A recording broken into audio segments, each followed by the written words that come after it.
Alright, what's going on, boys and girls, big fat bastards and bastardettes? Welcome back to the worst Magic the Gathering Arena stream. Gishath, Sun's Avatar, and as per the thumbnail, we've got the other three Sun's Avatars in tonight's edition of the Dinosaur Historic Brawl Commander here. Check this one out. We've got Burning Sun's Avatar. We know it enters the battlefield, deals 3 damage to target opponent or planeswalker, and 3 damage up to 1 target creature. We've got Verdant Sun's Avatar, who I'm kind of interested to see how this one does, because that life can bring us right back into the game, and it allows us to just go for an all-out, desperation Hail Mary with Gishath, swing in. If we get Verdant Sun's Avatar, if we already have it down and we can bring dinosaurs in, maybe our opponent can't just swing wide around us or whatever for the victory, or somehow chip away at our life for the victory. So I'm really interested in how this one's going to do. And then Wakening Sun's Avatar, who it might be better if we cast it, but either way, we'll have to decide if we get it with Gishath, if we want to keep it in the library for future casting or not, because it's still a 7/7 creature. No combat keywords, but it's still big. Now, some other things that I did underneath the, why don't we finish up the top costing things. I put Fiery Emancipation in here. It's very good, and I figured since we're running Burning Sun's Avatar, Fiery Emancipation might be a kind of nice. We will have to watch out for it, though, in regards to our Marauding Raptor, Reckless Rage, and Forerunner of the Empire. But it might just turn out pretty well with Forerunner of the Empires. Whenever a dinosaur enters the battlefield under your control, you can have deal 1 damage to each creature. We will see about that. So, otherwise, what I did is I added 2 of these 4-mana ramp spells. I believe Circuitous Route and Migration Path are going to join with Vastwood Surge and Invasion of Zendikar that I was running last week. I don't remember exactly what I took out. I'm pretty sure Goreclaw came out, just because Goreclaw, tragically, it has 3 toughness. It's great, obviously, but it really just has 3 toughness, boys and girls. I made a couple more changes. I don't remember what they were. It was just to put in a few ramp spells and the Sun's Avatars and Fire Emancipation. So with that said, why don't we get started? Johnny Exert, what's up, man? He said, "Sup, big fat MTG." Hey, man, what's good, Johnny? Thank you for stopping by. It's nice to have you. Oh, man. I figured since we've got the new Vorinclex 5, the new Itali 7, playing ramp play big thing to pretty wide range of success, I would say, given that I constantly see those commanders. I would say that's because they're doing well. And so I thought maybe we'll do ramp play big things. So yeah, that's why I put in 2 more ramp spells. Did I put in anything else for ramp? I don't think so, really. We've got a nice 2-drop slot. 3-drop slot looking good. This hand, I wish we had bread. We'll have to sit here and wait for Skyclave Relic in order to do this one. But we do have Savage Stomp to use against Slimefoot and Squeeze Saproling token.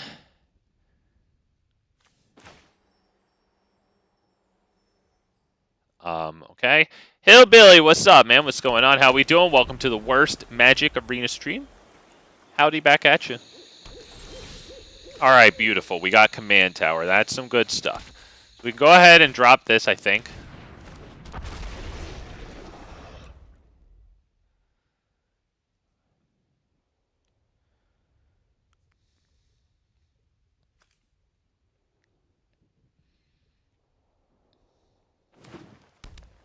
Okay, they drop a green. Cold Steel Heart. Okay, we probably want Skyclave Relic, I think.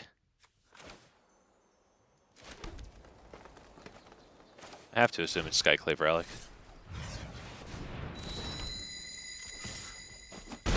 It would be real nice to play smoothly into Carnage Tyrant, which would mean Marauding Raptor has to live at least 1 turn, and we draw an untapped land, luckily, or it lives 2 turns. So we'll see about that. Johnny said Circuitous Route. Great for... Yeah, right. That's the one that lets you fetch gates, yeah. Oh man, gates were pretty nice back in that Guilds of Ravnica when it was in Standard. With like that, I don't know, I think they had an 8/8 with some form of recursion. It was either recursion or they played it really cheap. I don't know, I think that its mana cost got reduced by like each gate they controlled. Pretty cool deck. I always liked gates. I never played it, but I thought it was cool. I thought it was nice that their mana base was a bunch of commons and uncommons, you know. Alright, well, at least Garrick's Uprising next turn will be able to get us a card with Trapjaw Tyrant.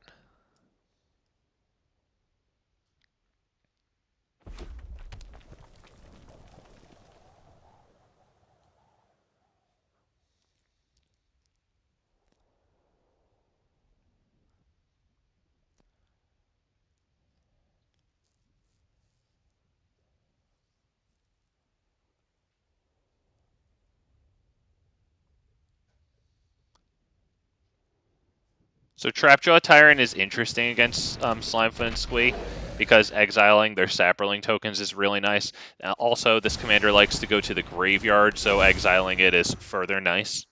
If they don't have a kill spell to kill Trapjaw Tyrant and just get it back, that will be effective. Wow, okay, yeah, we'll take that. I'm feeling, it's either Carnage Tyrant or I can do Trapjaw Tyrant against one Saproling token. No, against Mayhem Devil, and then sacrifice that. Is that what I do? Hang on, let me hit the thinking here. They can just sacrifice Slimefoot, honestly. So I think I have to do Trapjaw Tyrant, right? Because they have this out, so they could just sacrifice Slimefoot and Squee if I try to get it. So I have to. What do I Savage Stomp? I can't Savage Stomp this because I don't want to lose. I have to Savage Stomp the tokens. It won't work out if I sacrifice this, because then they just immediately sacrifice 2 Saprolings or a Saproling and Slimefoot and Squee, deal me 2 damage, and then when the fight goes through, right, then these guys would, or Trapjaw Tyrant would die. I don't want to lose it. Yeah, you shouldn't do it to me. Or you should do it to me, sorry, not to a Trapjaw Tyrant. I guess maybe I should have done Mayhem Devil there. I might have screwed that up, right? He was never going to let me fight. Okay, my bad, sorry. Yeah, he obviously wasn't going to let me get that fight off. Should have done Mayhem Devil. Although, still, if I made him sacrifice Mayhem Devil, right, then he would just sacrifice the Saprolings. Would he deal this thing damage? Maybe not, right? Because then I would exile more. That would have actually been pretty interesting. I wonder what he would have done. I can't really come up with a best answer.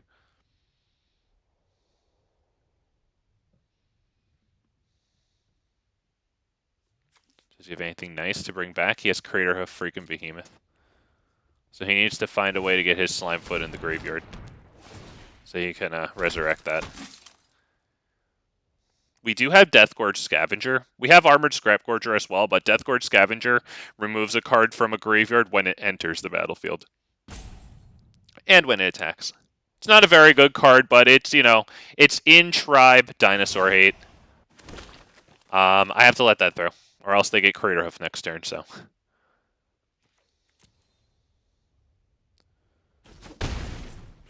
At least now they can't block with it, right? Burning Sun's Avatar is pretty huge there, honestly, and this is our 3rd red, so that's actually freaking huge. Right? We could do the 3 damage to Trapjaw Tyrant?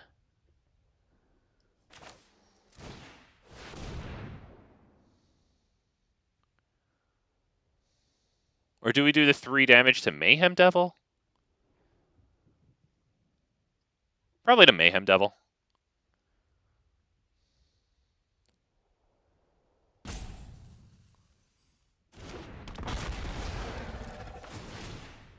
Alright, so I think it's the damages to them, and then I think we want to get rid of Mayhem Devil.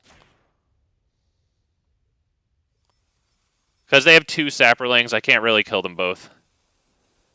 As much as I want to.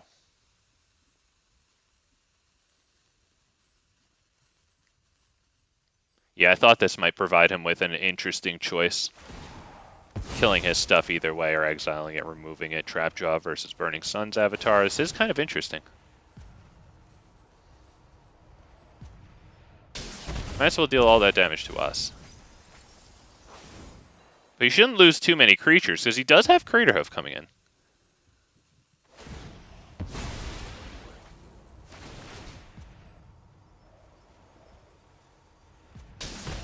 Wardo Nick, what's good, man? The world will never know how many licks to get to the center of Tootsie Pop. We have to get all of our data in, man. You gotta report all your data with vigilance. No attacks, because I think that it might be better as a blocker. Because they're bringing in Craterhoof, I have to assume, right? Slime, Foot and Squee, and Craterhoof also. Does Craterhoof give haste to everything? Just trample and +X+X. Hopefully, their creatures become 5/5s and not 6/6s. I don't want to do the math. I think they're going to become 6/6s, right? Because this is going to bring 2 creatures in, and everything gets +5/+5 in total, right? Oh, no, because I have to sacrifice one of these. Okay, so everything gets +4/+4, so I can block with my guys. Oh, wait, what? They didn't bring in Craterhoof. Okay, I guess they're waiting for a later time to really go smashy big boy town with that. Alright, I guess that's Gishath and Swing, right? I don't see a world where that doesn't happen. I think it's Swing everything. Card. It'd be pretty incredible if this actually went through, let's say.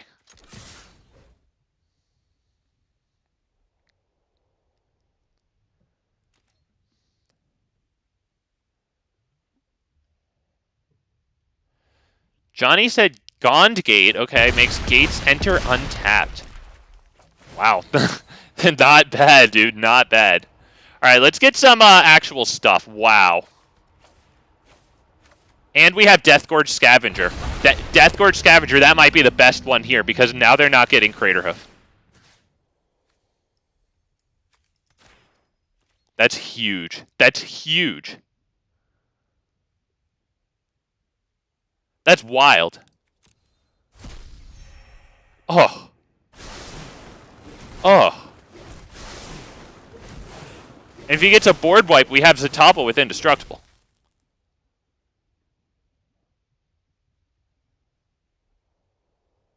That's huge. Now he's checking for what plays does he have now that he doesn't have Craterhoof. Looks like Mayhem Devil's in there. Will he even take this whole turn? Let's see, maybe he pulls some wild shit. Okay, he's milling himself. Oh shit, okay, he can deal us a bunch of damage with the Blood Artist, alright. Then it might be good that we exiled a creature card with Deathgorge Scavenger, because if a creature card is exiled this way, you gain 2 life.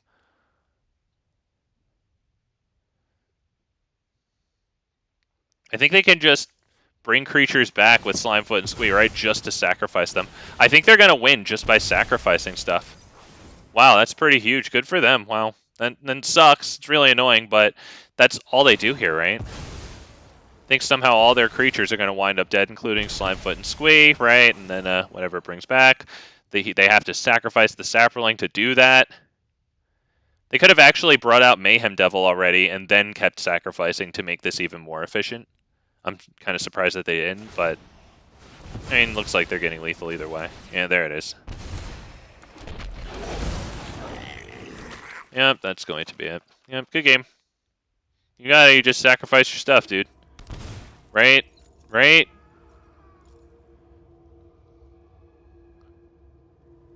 It's all you do, dude.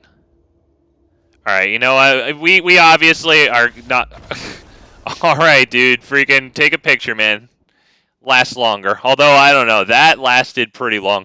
I would imagine maybe he's screenshotting his screen right there that he beat Big Fat MTG while he's playing Gishath. And, you know, good for him, good for him. That's definitely cause for a big celebration there, you know.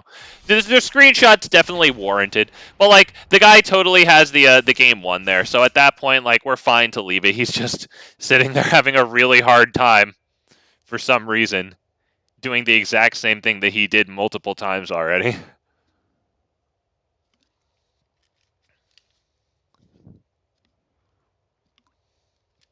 Oh man, too bad. You know, if Verdant Sun's avatar was in that massive creatures that we got with Gishath, we would have gained tons of life.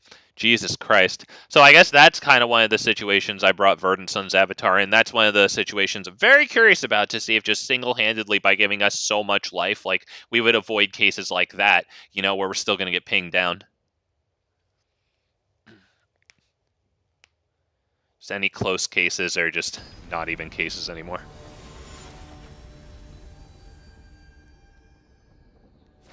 Kiora, cool, man. When I get more generically good, like, blue cards, Coma, I don't know, just good creature cards, then I'll probably put something with Kiora together. Maybe that mythic dragon from Baldur's Gate, whichever ancient dragon that one is. I don't know if I can keep this hand, though. Alright, yeah, we can keep this one. Although, I don't know, can we really? Because I have... This is good. I might have to. We might just have to accept that this could be as good as we get, especially since we're about to start keeping 6 and then 5. Alright, that's really nice. We're fortunate that our land situation at least came about like this, you know? I guess we'll do this one here. And I guess next turn I can do Marauding Raptor and Invasion of Ixalan, right? Do I need anything special here? Yeah, how about this one? That's fine. Because we need something with green in it. Now we've got at least double everything. We're looking good.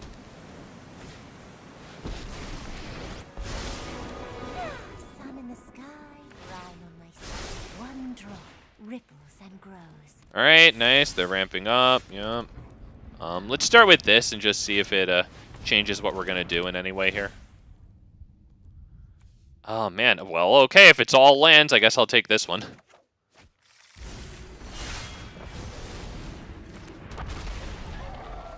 So we have a decision to make. Carnage Tyrant immediately, or Regisaur Alpha into Carnage Tyrant? If I don't do Carnage Tyrant immediately and then something happens to the Marauding Raptors... Oh, does this do something? Oh, wow, okay. Well, we do not have a whole lot of instant or sorcery spells.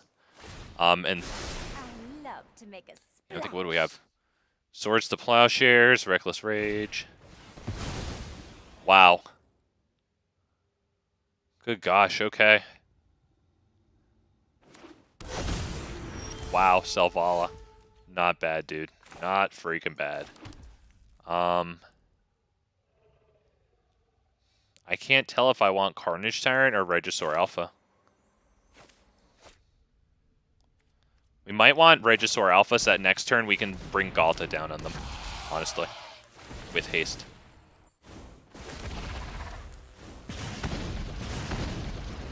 Let's go ahead and... do I attack with this thing? That's going to help us get Galta down, right? They would just block with maybe this? Is that what they would block with? With this? Probably, right? Yeah, no attacks.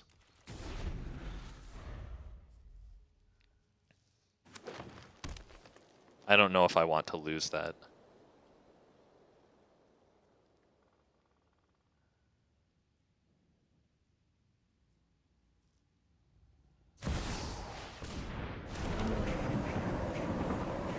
Okay, as long as they're not getting Coma, we're feeling okay. Still have a good amount of mana, though. 1, 2, 3. They have Selvala on the field, so that's pretty nice. They should tap it right now for mana, while Uro's on the field before they have to sacrifice it. Yep. Yep, good play. Now it's asking him how he wants to use his mana, and it's offering him the ability to use red mana and black mana, so he has to... And it always defaults to using colors that you don't have in your deck until you have to sit there and make sure it's actually usable mana.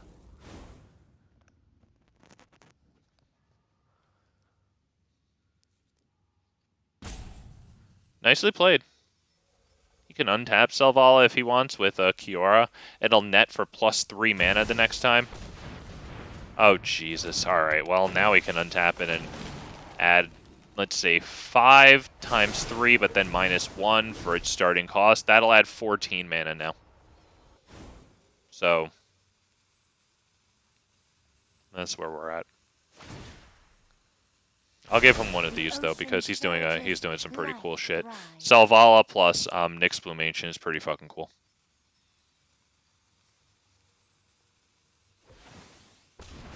Yeah, look at that. He just added 15 mana with that, but it costed him 1, so net gain of 14. That's incredible. 17 mana there. Ulamog, yep.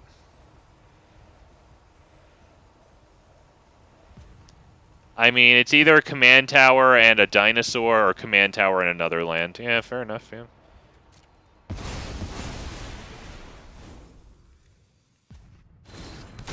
We can still slam Galta, but it doesn't really matter.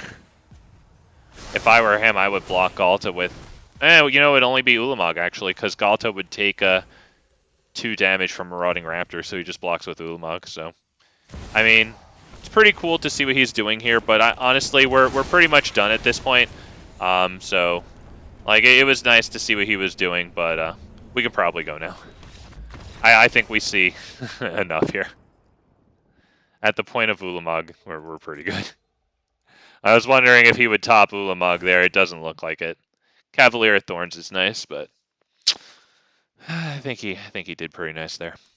Well, Selvala, then Nyx Bloom Ancient, then untap Selvala with freaking Behemoth Beckoner, and then add triple freaking mana with Selvala, who adds 1 mana, or mana equal to the highest power among creatures you control. Jesus, dude. Nyx Bloom Ancient with that. Whenever you tap a permanent for mana, add triple that amount of mana. Good for him, dude. We'll go first here, I think. We can drop this one tapped, and then Lair of the Hydra.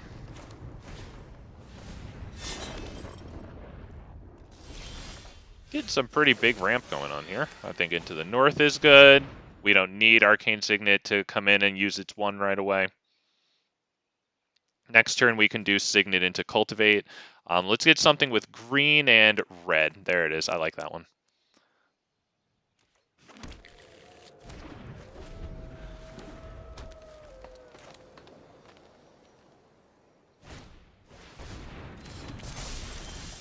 Okay. That's Signet. Cultivate. Yeah, it doesn't really matter how you pay, because I have so many sources. Oh, shit. I picked the wrong one.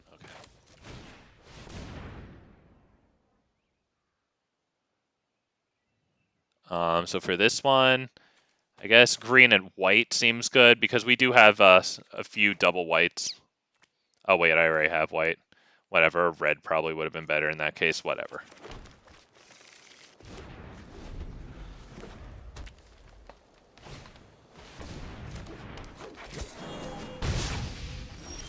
Okay, I like Skyclave Relic here.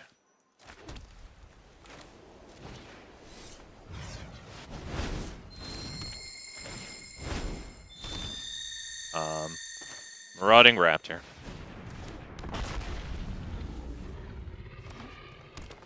Next turn with, let's see, 7 lands plus 4 over here, that's 11. We'll be able to do this plus Gishath for 6.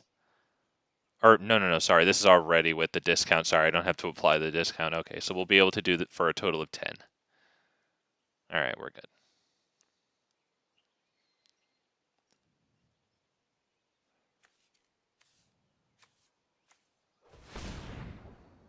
Okay, they used Marwyn for not too much mana. Rhythm of the Wild before Gishath, so that way we can get an extra +1/+1 counter when it enters. Llanowar Tribe, okay. Yep. Wandering Archaic is great to play against Spellslingers. I don't quite remember what that one does. How does it punish them? I think Cinder Vines just is an old like sideboard card from the Guilds of Ravnica. It's like a red and a green. That's like whenever a player like casts a non-creature spell, it deals 1 damage to them. Alright, we'll have it enter with a +1/+1 counter. It already has haste. think we will attack with both.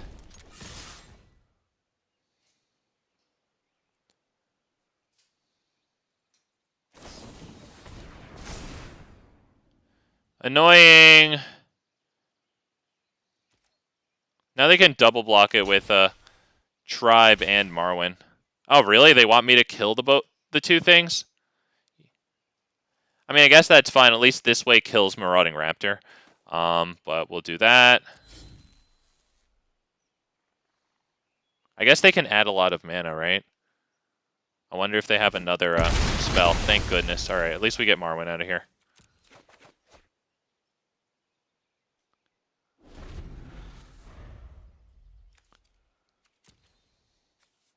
We still have plenty of mana for Gishath again. Copy instant or sorcery unless they pay 2. Wow, okay, yeah, wow. Yeah, really make them ration there. Yeah, that'll slow things down a whole hell of a lot. Wow. Yep. They're counting our mana. They know that we can replay it.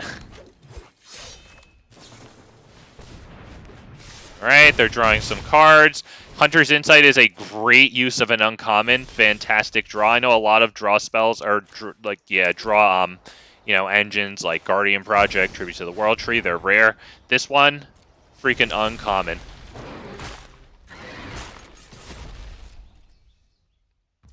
I would assume they just let that go. Alright. We pray. Okay. Well, we'll have another shot next turn. We just put 8 non-dinosaurs onto the bottom of the library, so that should increase our odds by whatever amount of getting a nice hit coming up. Let me hit Shift plus Enter. I don't think I'm going to have a whole lot to do on this turn here, so hopefully that passes a lot of priorities.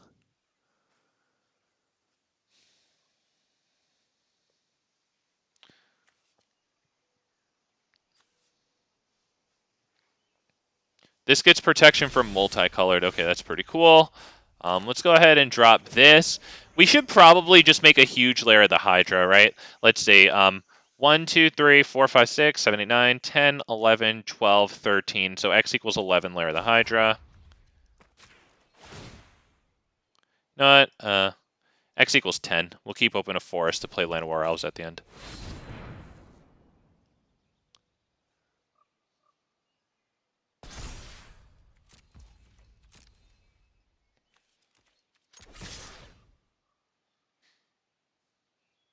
That's not bad.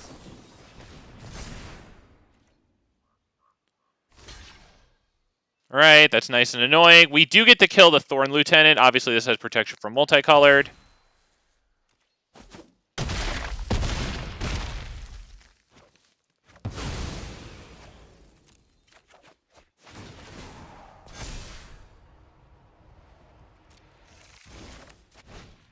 Alright, +1/+1 counter. Helps pay for Gishath next turn.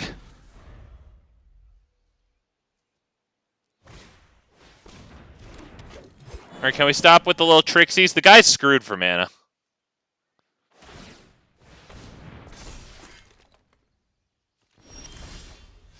Selvala. Wow. Alright, well. Gishath.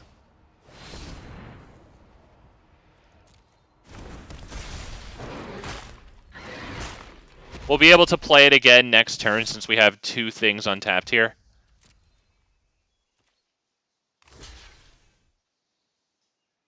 Alright, yep, kill that one. Alright, it'd be nice if we got something. We're not hitting for very much there, only 3, but got 3 chances.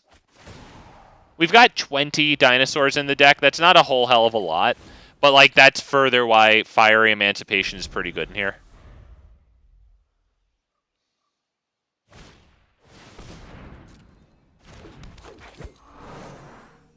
Alright, so now they can't double block Gishath. Wow, Kogla and Yidaro, beautiful. We could actually kill the thing that's giving them... no, we could just kill Stone's Coil Serpent with it, to be perfectly honest. Might not be bad to do that, although swinging in with Gishath now, we probably need to, right? Yeah, we probably should just do it. Because they have to make a block. Marwyn's gonna die. I guess they don't have to.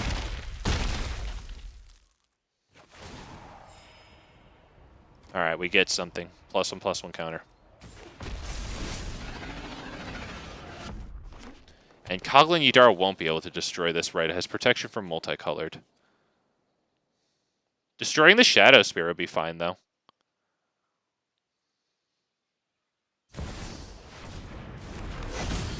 Ooh, that's going to give itself a shield counter, isn't it? Now Kogla and Yidaro has to come in and fight that. It can enter with a +1/+1 counter and then fight that, though, which is pretty good. And I think we should be able to hit Quartzwood Crasher also, so this should end it. Let's bring it in. We have to make sure Rhythm of the Wild resolves first. +1/+1 counter. Right, it enters with. Okay, so it does resolve first. Fight target creature you don't control. Boom, that one right there. Sour, what's good, man? Oh, we're going to Smashy Town here, baby. We're going to Smashy Town. Let's give it haste, just so that it's another thing to bother them. Because we should be able to just smash through here. And if we don't, we will have a pretty big dinosaur for them to deal with.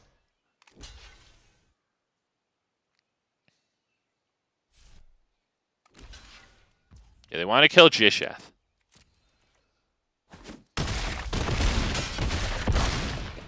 And they gain 1, or they end up at 1, damn it. We do get a huge dinosaur, though.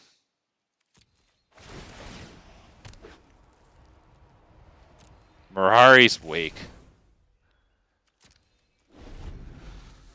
Alright, Quartzwood Crasher lives, too. That's pretty cool.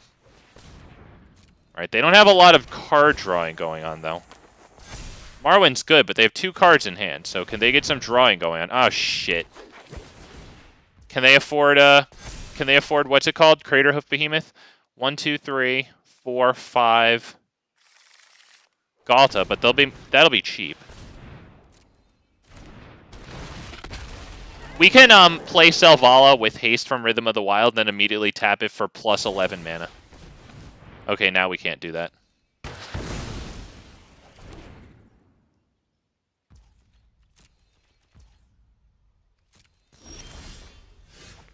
Thrashing freaking Brontodon. Not bad. That'll destroy Stonecoil Serpent. That throws off their math. That is not multicolored.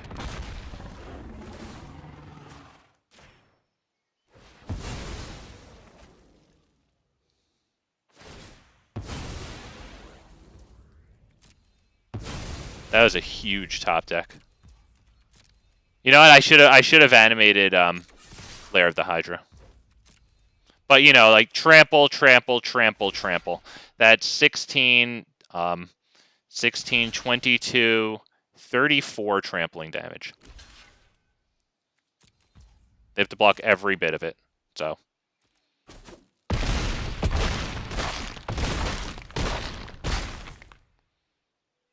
They blocked a whole hell of a lot.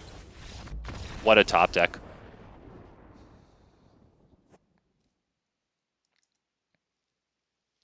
Jesus, dude. That Stonecoil Serpent, whatever, did so much work with not only protection from multicolored, but freaking lifelink off of the Shadow Spear. Jesus Christ. Wow. Woo, okay, Johnny said Animus Smite. Okay, Aftermath, okay. 2G, and it costs 2 less if it targets a legendary creature you control. Target creature you control deals damage equal to double their power to target creature you don't control. Ooh, and there's a new, isn't there a new, like, Legolas or some green thing that somehow you get a nice benefit when you cast a spell that targets, like, a creature you control and also a creature an opponent controls?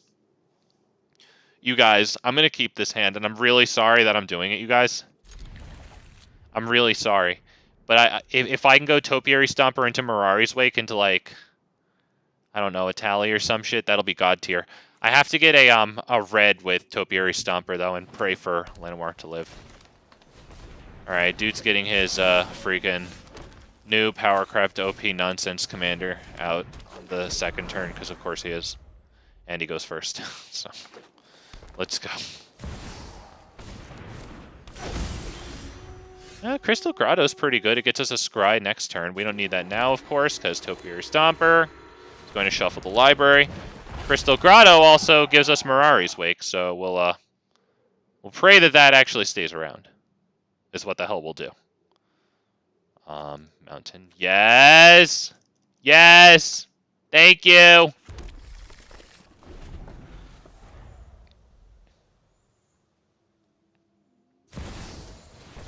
Alright, Selvala and a missed land drop. Good. You fucking deserve it. Yup, good boy. Attack for 3. Good. Rootbound Crag. Beautiful. Yeah, let's just drop Rootbound Crag. Mirari's Wake. Pray for Mirari's Wake. Pray for it, boys.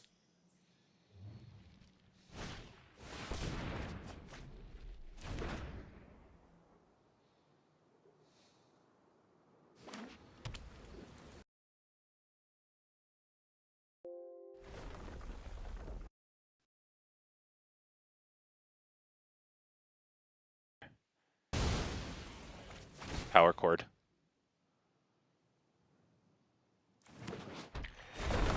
Alright.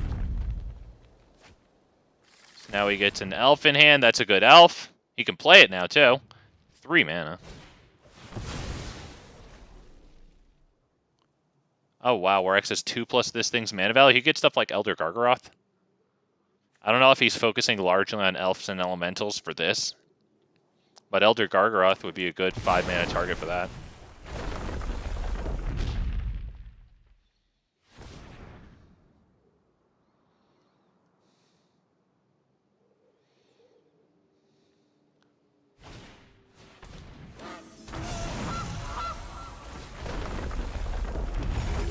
Not bad.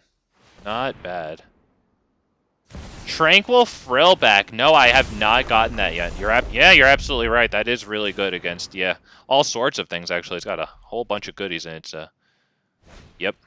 Wow, what the hell is... How come you have so much mana?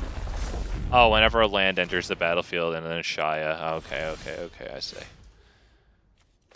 Alright, cool. Sundown Pass, you know what? Let's get rid of that because, do we want to swing in with Gishath? We can't. They have a Shia. So we'll have to set up for that somehow. Maybe with Zopandrill. Maybe, Cultivate, Zopandrill, Pass. Right? We can do Cultivate, Zopandrill, Pass.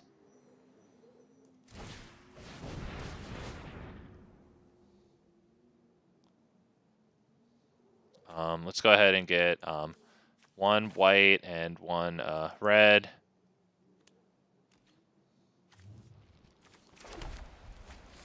A lot of land is going to be good. Zopandrill, right? Not a tally. I like Zopandrill.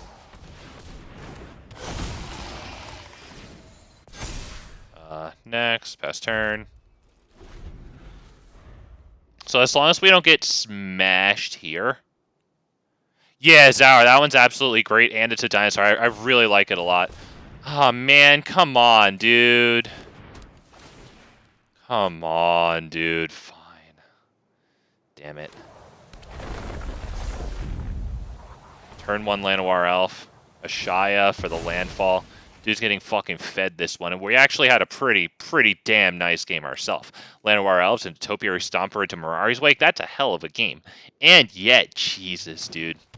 Look at that line of fucking play. Christ, dude.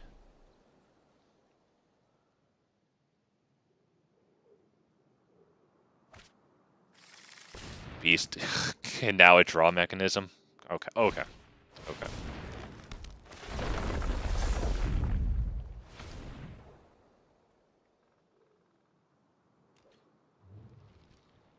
That's horrible. You didn't even attack. Good God. We probably need to start with a tally and see where that goes, right? Because at least we'll be able to flip it next turn.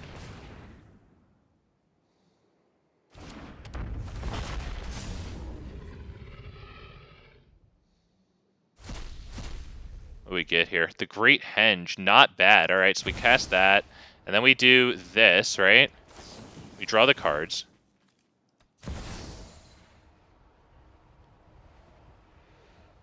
Now we just load up the field, I guess. That's actually pretty amazing. All right, I'll stop my bitching. My prayers got answered. Wow. You know, it would be amazing if we got Visage so that we could wreck a Shia with that. I mean, we could just straight flip a tally. It might be best to do that, I think.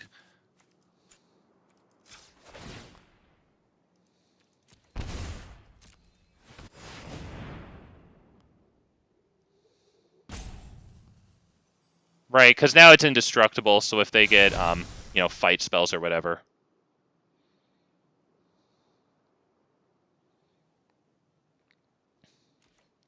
And then next turn, we can bring in, like, Thrashing Brontodon. We can kill Kenrith's Transformation, right? Discard 3 cards, all right? 1, 2. We probably don't need Circuitous Root at this point. When we have Vastwood Surge here, which is actually better since it has the kicker. So Thrashing Brontodon, this, right? Then a tally becomes huge, force them to deal with it, right? I think. Gishath too, because we'll be able to do a lot. Right? We'll have freaking 7, 8 lands with, you know, ×2 mana apiece. Shit. Well, you know what? At least he couldn't do that to a tally because we made it indestructible. So he's going to go on probably a long draw train here, but...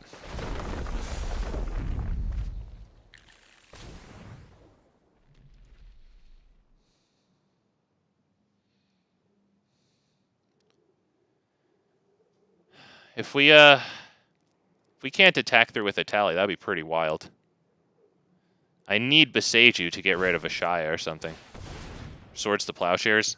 We can go on a decent draw train, though, since we do have the Great Henge. As long as they can't get rid of that, it's going to be pretty wild. Yeah, it would have been insane, Johnny, if we had pulled something crazy from them. I mean, I guess we did pull something crazy from them, right? I mean, that's actually kind of insane that we did that with an 8 power on the field. It would have been nuts if we got their Nyxbloom. I kind of like the 8 cards, because I have so many creatures in the hand now with the Great Henge. That might have been better than Nyxbloom.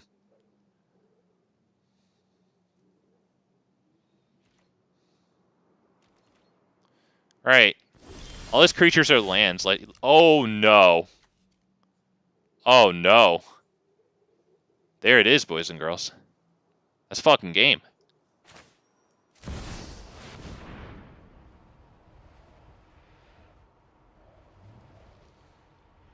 That's it. Unless he has... Okay, Heroic Intervention. That'll do it. Yep, yep, yep. That'll do it. Then I should tap this right now, because it is going to destroy Llanowar Elf. Alright, good stuff. We still get the draw train going, so that's not terrible. Oracle of Mul Daya can maybe extend it a little bit, maybe not. Alright, let's drop Oracle first, I think. Yeah, I wish it was... He had the Heroic Intervention. It makes sense, though, because, you know, he has all these creatures. They count as lands, yet he somehow stopped playing when he has Beast Whisper to draw more cards off a creature cast, right? It had to be something. I wish it wasn't, but... do we drop that one on DINOSAUR, or do we drop this? I think we'll drop this to get through more cards, honestly. Let's pick DINOSAUR. Yes, please. DINOSAUR. Shit, I really want to be able to kill his stuff here. I'll drop that one. Do I do a Carnage Tyrant? Do I do Thrashing Brontodon? Let me hit the thinking here.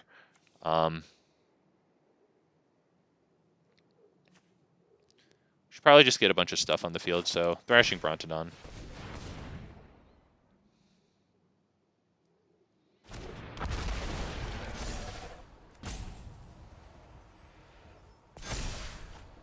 Jesus. Alright, that reduces the cost of creatures.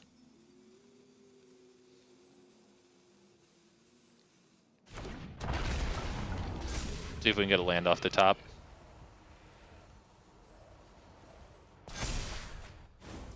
Nope, okay. Drop this. Do we do... Probably shouldn't do this one, I don't think, right? I think Invasion of Ixalan might be kind of interesting.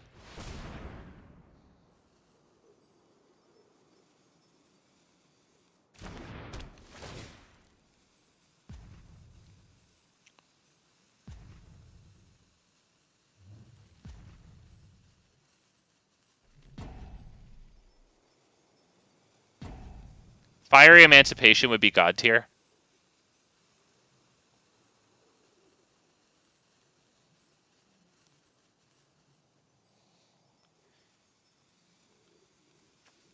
If we get Fiery Emancipation, we can start we can start going nuts. Wow, it might be Selvala. Although I don't have a way to give her haste yet.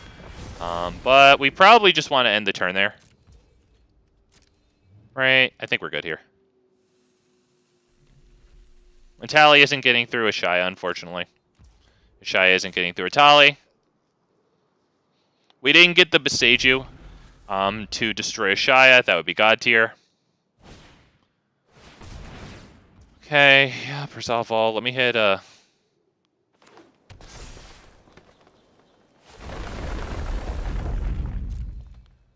Good God, dude. Why can't you auto pass?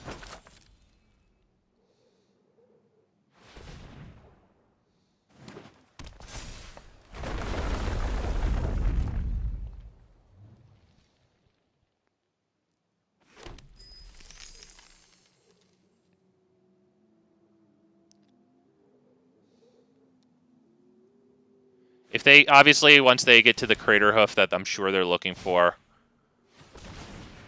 maybe they have End Race Forerunners too. That's Crater Hoof at home. I think it gives everything like +2/+2 Vigilance Trample.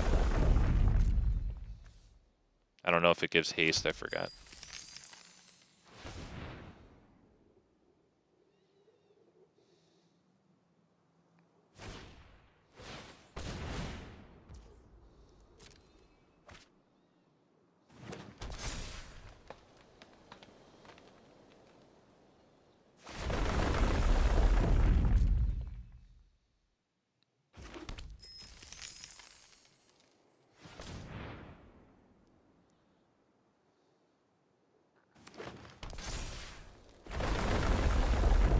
Yeah, resolve all. It'd be amazing if we kept Mirari's Wake, because we really need to get a draw train going to get Beseiju into hand, kill Ashaya.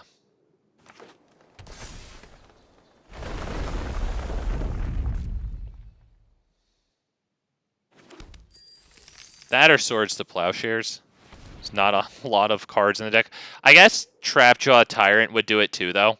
Right? Since we have Marauding Raptor out, Trapjaw Tyrant would enter the battlefield, get dealt 2 damage from this, and immediately use its Enrage ability to exile target creature.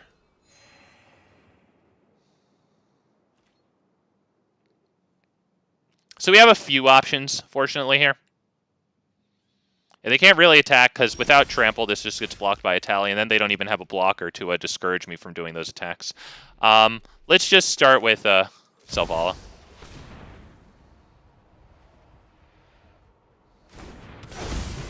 Yeah, Great Henge can resolve first, that's fine. Doesn't really matter in this case, she'll survive. Come on, we're looking for Beseiju, baby. Not gonna lie, it's probably frustrating for him having to have had that nice of a game. Like, functionally, he was playing a very beautiful game, obviously, but, like, look at the creatures that he has outside of, like, Ashaya. Honestly, should he have just used this ability until end of turn? Each elf creature you control has base power and toughness 5/5 and becomes a dinosaur. That's pretty interesting. He could use that at instant speed to make his creatures dinosaur to survive Wakening Sun's Avatar. It's actually pretty interesting there. Might be a green player, but I really don't like elf decks. Everything buffs dude.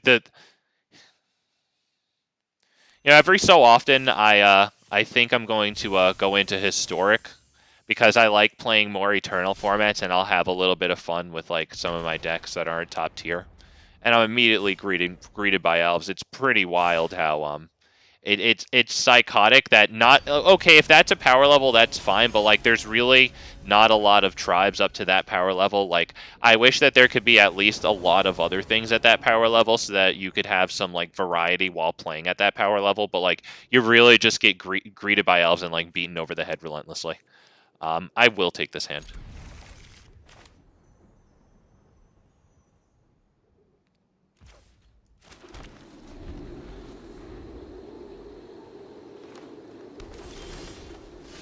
Alright, not bad. Lands are nice. We'll go and get any of our snow lands. Probably something with green. Green and white looks pretty good, actually.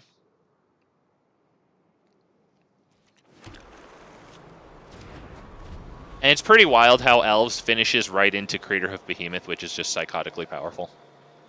I just wish that they were going to print stuff with psychotic power levels, that there were like a few options instead of just like a very small selection of must-play cards. Like variety. We probably want to play 2 spells. I would assume Rhythm of the Wild into Elvish Mystic, or both Caryatid and Elvish Mystic maybe might be best. And then we just drop the land tapped. Yeah, just the cadence or whatever, like the overall like line of play for Elves, it's just too beautiful. I can agree with that. Or if you want to have that be a beautiful thing, then go for it. But can we at least have some options to compare with it?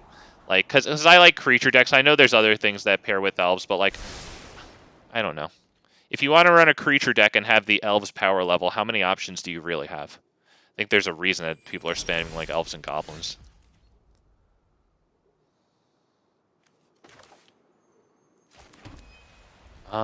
Let's see. Unfortunately, we can't get Gishath down this turn. So next turn, 1, 2, 3, 4, 5, 6, 7, 8. So we should be able to get Gishath down. We'll see if it lives. They'll pretty much have to tap out, or at least only have 1 mana open for me to actually believe that Gishath stands a chance here.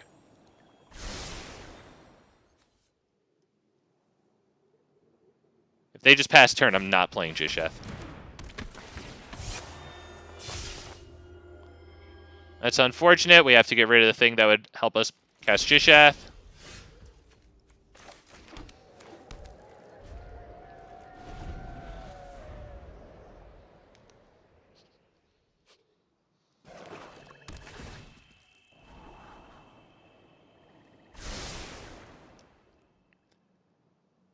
Can you do something with most of your mana?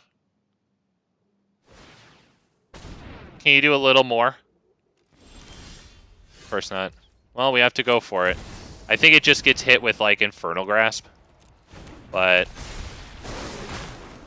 Oh no! We would have gotten that. Oh, shit. Because they have a Death Toucher. So we need a really nice Gishath here. Oh, no. Well, hopefully we'll be able to cast that next turn.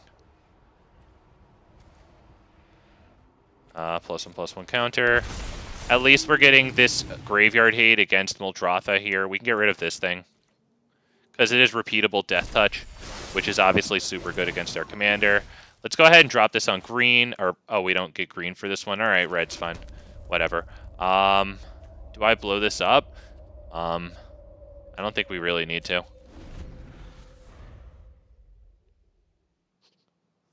Ooh, okay, hang on, okay. I remember I tried to make Simic Junk, okay, with beasts during Cal time. Alright. There were enchantments that copied chosen type. Oh, jeez. Yeah, in theory, that does mean, yep, Gargaros. Wow. Well, it's too bad that didn't work out. It's going to be even harder in Standard to try things now that the meta, or that the play pool goes for 3 years, because, you know, the top decks are just going to get more powerful, of course, by whatever, you know, by whatever measures, but I don't think my brews are going to gain a commensurate amount of power with the top tier decks. So I think I'll get punished even harder for, you know, playing shit. Not even for goofing off, for, like, not playing top tier. So it's too bad that that was your experience then, Sour, and, well, you're getting more of it.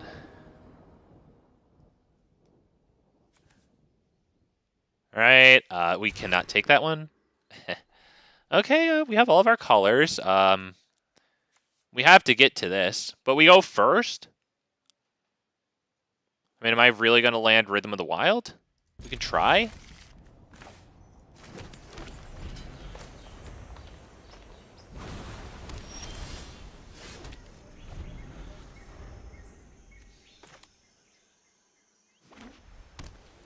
they just pass turn, I can't resolve Rhythm of the Wild guaranteed, so we'll go for Ranging Raptors, I think.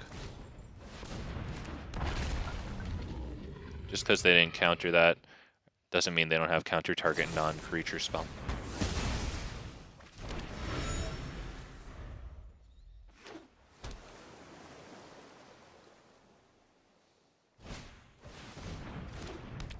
Alright, we'll resolve Rhythm. We'll see if it sticks around. Obviously, they are running white, so. Plenty of enchantment hate there. He said you get used to it. Yeah, well, you have to. If you're experimenting like that, you have to. So you'll quickly stop experimenting or quit or whatever. Is it both of these, or is it just Vastwood Surge? Probably Vastwood Surge, and hopefully we don't get, what's it called? Spell Pierced. Let's see, I'll go grab a white and a green. Do you actually? Okay. Okay. Okay. Okay.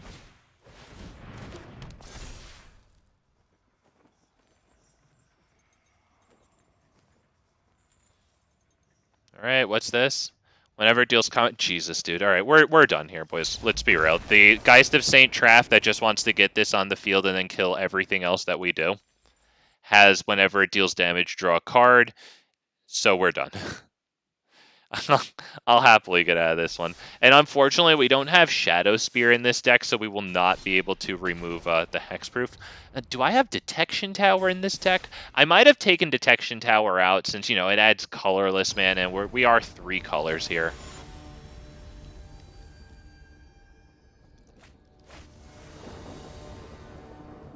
Oh yeah, you've mentioned your buddy playing zombies. If that's the Gishath and whatever the other person is deck. Okay, we'll have to play this before Marauding Raptor, because obviously with 2 toughness, it doesn't survive the 2 damage entering ping. That. We can drop this on dinosaurs and still use the colorless for Ornithopter. Ah, but he doesn't have resilience towards exiles. Oh, I bet they feed him. I bet they feed him. Yeah. Oh, they feed him to them. Well, let me think. Elvish Norn. Elvish Norn with doubled exile effects. Calyx. How about Kaya? How about Orzhov Kayas? Yeah. Oh yeah, I feel you, man. Oh yeah. So let's see. With 4 mana, it's pretty much just Vastwood Surge, right? Yeah, we can't do Arcane Signet into Vastwood Surge. Sounds good. Yep. Alright, they get the sword that gives protection from freaking me. Damn it. Alright, let's go ahead and Vastwood Surge. They're all tapped out of blue. Well, I guess they're not. They have Ornithopter up. Let's see. We'll get green. Do we get double green here? Because we have double red. We could have double white. I think we get green here.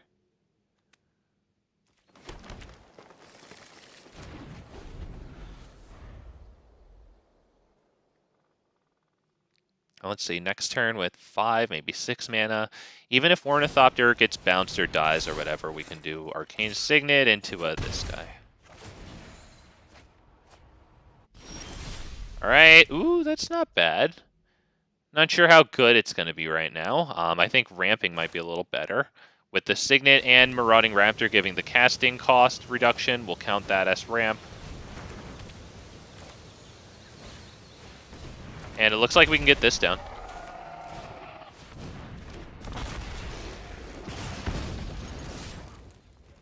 There you go. Enchantments and lots. Oh, my favorites. My favorites are the Sunfall. Sunfall and a whole bunch of Planeswalkers that draw them cards. Oh, yeah. Oh, my favorites. I love it. Falling off my seat with the excitement. I would imagine we're not resolving Gishath. That's going to be fine. I'm not playing Gishath. Here's where I'll dump my mana.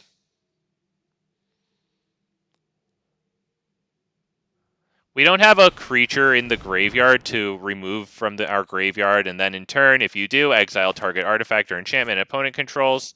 Since we don't have that, I don't really see any use to playing this. We could use it to beef up Marauding Raptor. I don't believe Gishath survives here. So, let's see. 1, 2, 3, 4, 5, 6, 7, 8. Yeah, let's drop this one. 1.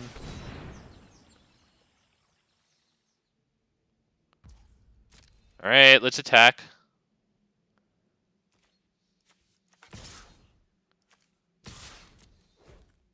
Just waiting to see if they're going to bounce Rampaging Raptor. And then I'll do 2 more. Yeah, see, we saved out on using the 6. Do exile target artifact or creature?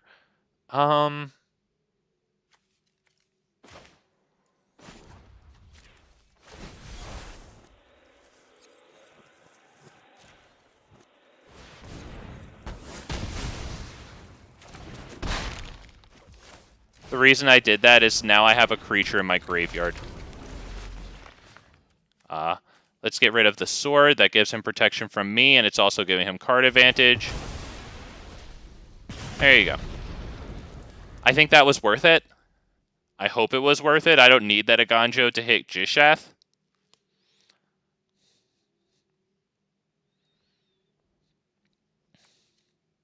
We will see. Time will tell.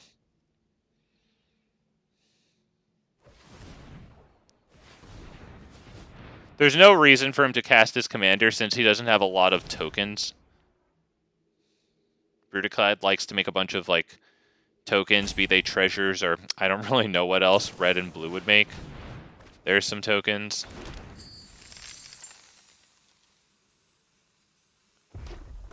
Got 5 mana capacity. At this point, I think I probably should try to cast... I mean, does it really resolve? Does it really resolve? Let's try it, because I think we'll be able to cast it the next turn, even if it does get countered here.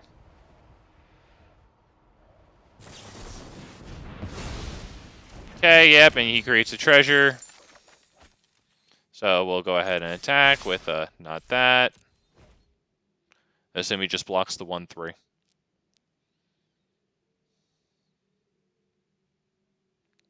Really, dude, it's the difference between 1 damage. And if you take 1 extra damage, you also keep your guy. He has a pretty good shot with Brutaclad here. I don't know if it's enough, though, because if he gets his shot with Brutaclad, he might not have enough to counter Gishath. Probably would.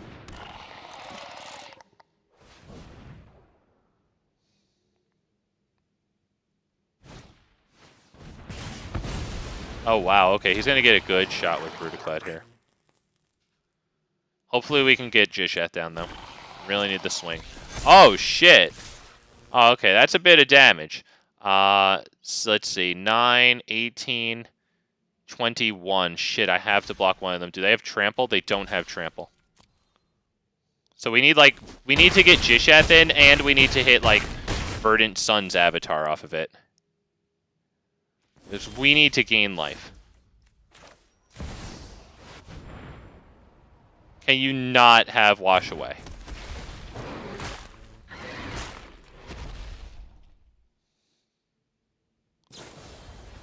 Alright, yeah.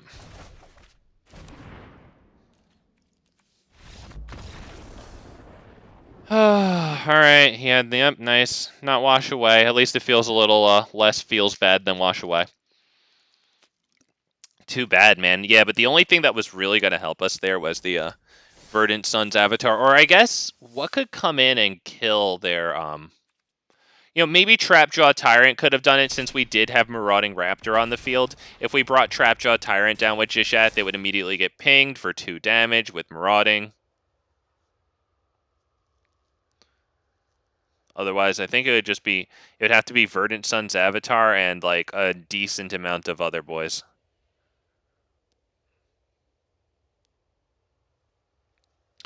Z-Man, what's going on? Hey, welcome to the Worst Magic Arena stream. Thanks for stopping by, man. Playing Gishath, We put in a few extra ramp 2 spells, just a few 4-mana ramp 2 lands onto the field. I like Migratory Path and the other one that isn't that. We put in all the Sun's avatars today, and I put in, what's it called? Fiery Emancipation, the one that whenever we deal damage to a permanent or player, we deal triple that damage instead. So I thought that would be good with the Burning Sun's avatar that enters the battlefield and deals like 3 damage to 2 different targets, whatever they are. Do I keep this one? I honestly don't know about it. It doesn't actually ramp us, I guess, until we get to Oracle, but we go second. I can't keep this hand. Yeah, we can keep this one. I guess we get rid of Heroic Intervention and Prey. It's either Heroic Intervention or Invasion of Ixalan. Maybe we'll want the Heroic Intervention.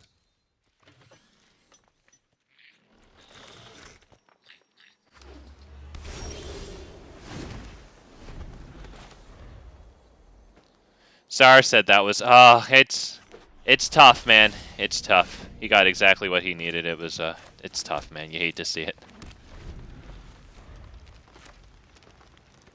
I would assume we're going Cultivate here. Alright, fine. At least if he gets rid of Cultivate, I guess Skyclave Relic isn't the worst thing in the world. I'd rather wait a turn and then do Skyclave Relic.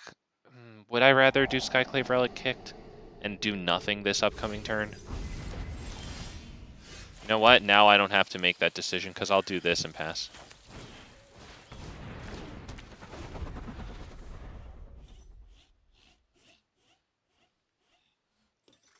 Oh, hell yeah. Thank you, Z-Man. I appreciate that, my dude. I'm happy we like it. Yeah, let's go, man. Woo! Sun's avatars today. I'm hoping to get some good use out of them, man. You know, I just played a game where I had the what's it called? The Awakening Sun's avatar, the white one that when it enters the field, you destroy all non-dinosaur creatures. But the opponent hit freaking Heroic Intervention on me. Oh god, I wound up winning that game, but man, he got a huge Heroic Intervention. It was actually pretty nice.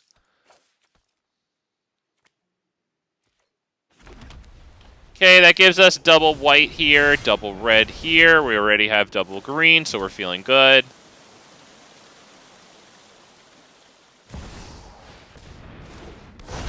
Alright, nice. For each color pair, alright, he has Knights of Autumn. The Scarab God, that's pretty good. Fortunately for us, these are all indestructible that we're about to make.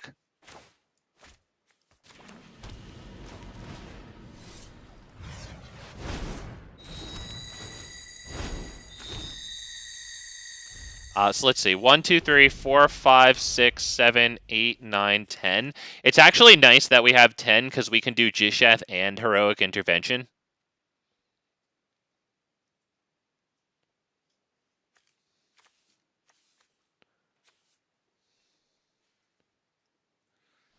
Checking our graveyard. Is that for the Scarab God? Yeah, exile target creature card from a graveyard, create a token that's a copy of it, except it's a 4/4 black zombie. Ali Mustafa, what's going on, man? Hey, welcome to the worst Magic the Gathering stream. Nice to have you. Sitting here seeing if we can slam our Gishath in next turn. I think this seems like the type of commander that they wouldn't mind if it died, right? So Gishath plus Heroic Intervention is probably just going to result in them playing their commander again the next turn. Alright, they attacked. So hopefully they don't counter Gishath. Because they know we have Heroic Intervention, so they can plan for that.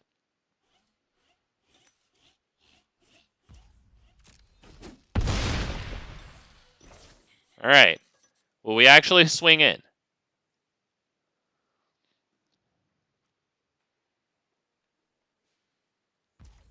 Okay.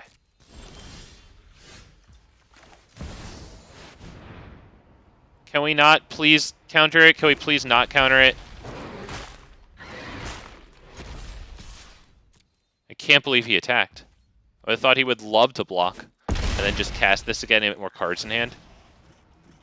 Can we get stuff? Please, pretty please, come on. Please. I'll take it. Better than nothing. Definitely end turn. There's no way I'm giving up Heroic Intervention for this. Imagine if I did, you guys would just rip your hair out. I'd be able to see that in the viewership chart. And deservedly, it would just crater.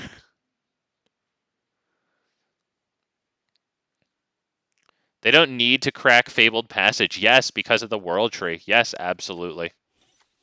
Absolutely.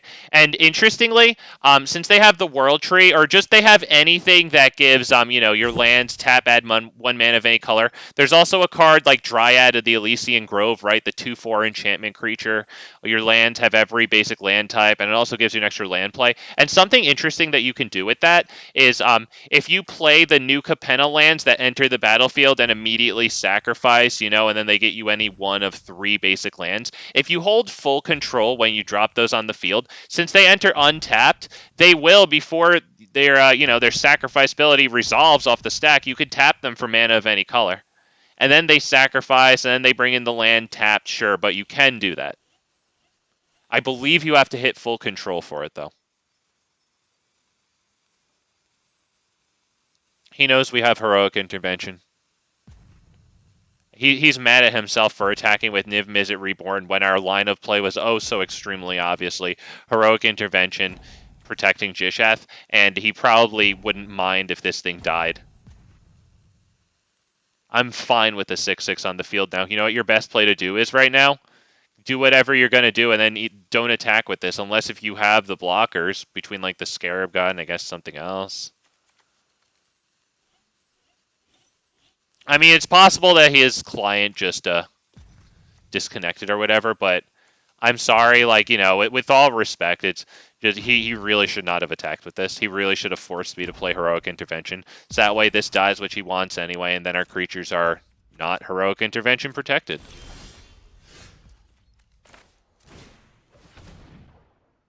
We drop that before anything else. We'll probably just wait for him to rope. Might be a mobile client user who saw that the game was pretty much over for him. Although I have to wonder, is that really the case? Because he got the Scarab God, Scarab God is really good. This might not be the greatest right now because our artifacts and enchantments, once again, are indestructible. But still, who knows? He has like 5 other cards in hand. His 200 IQ went so far he went backwards to retardation. He must have been. His name is Ares Chosen. I think now he's Ares Regret. I don't know, Ares, that's not good for your reputation, bro. You know what I mean? If you choose chumps like this, people aren't going to really believe that you're actually selecting the creme de la crop, you know what I mean? Isn't Ares supposed to be a god? I don't know. I don't know. Washed up god. Shitty god. I wouldn't pray to that god if that's who he's choosing. You kidding me? Ares. Just the god of freaking mediocrity. Ares. All hail Ares. Just average. Average Ares. Good god. I don't know, man. That was a terrible attack, because remember, he knew we had Heroic Intervention, so I don't understand. I don't understand what was so impressive about that 6/6 flyer that he wants to have entered the battlefield again that he had to attack with that. I don't get it. I'm sorry that you made a bad decision there. Did you leave in shame? And that would be acceptable. You know what? That would be acceptable if he left in shame. I don't know about this one. Llanowar Elves into Goblin Anarchomancer is a great opener, but we don't have the white for this, or double white for this. Forget it, I think I have to mulligan that, and it's very sad.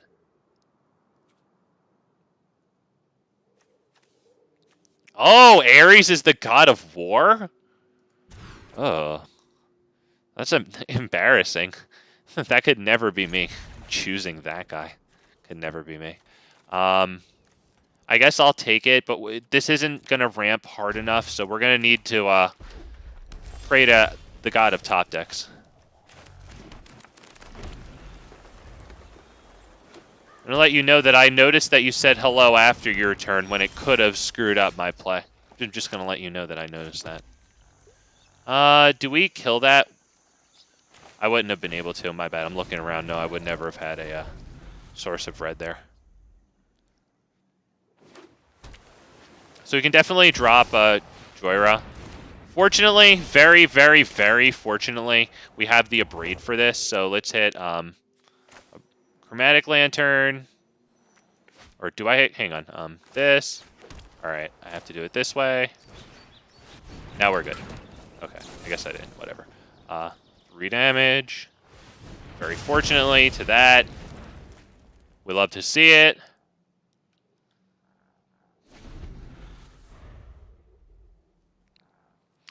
So, a huge Abrade there.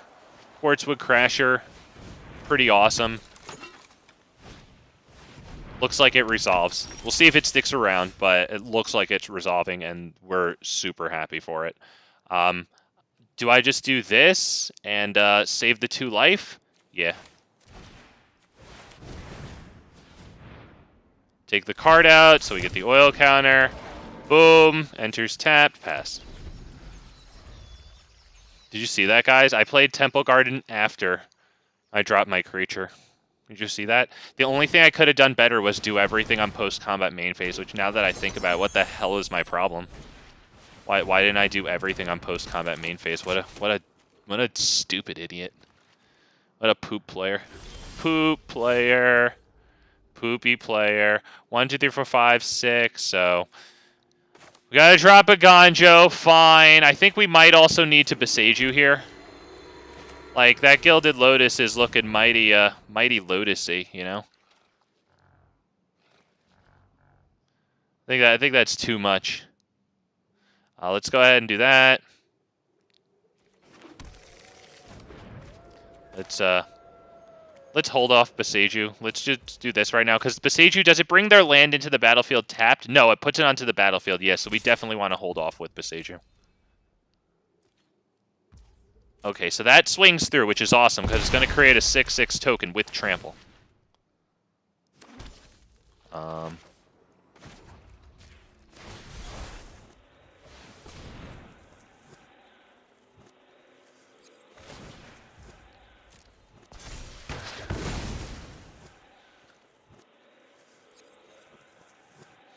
He hit us with nice, so let's see if he has the perfect game-ending response.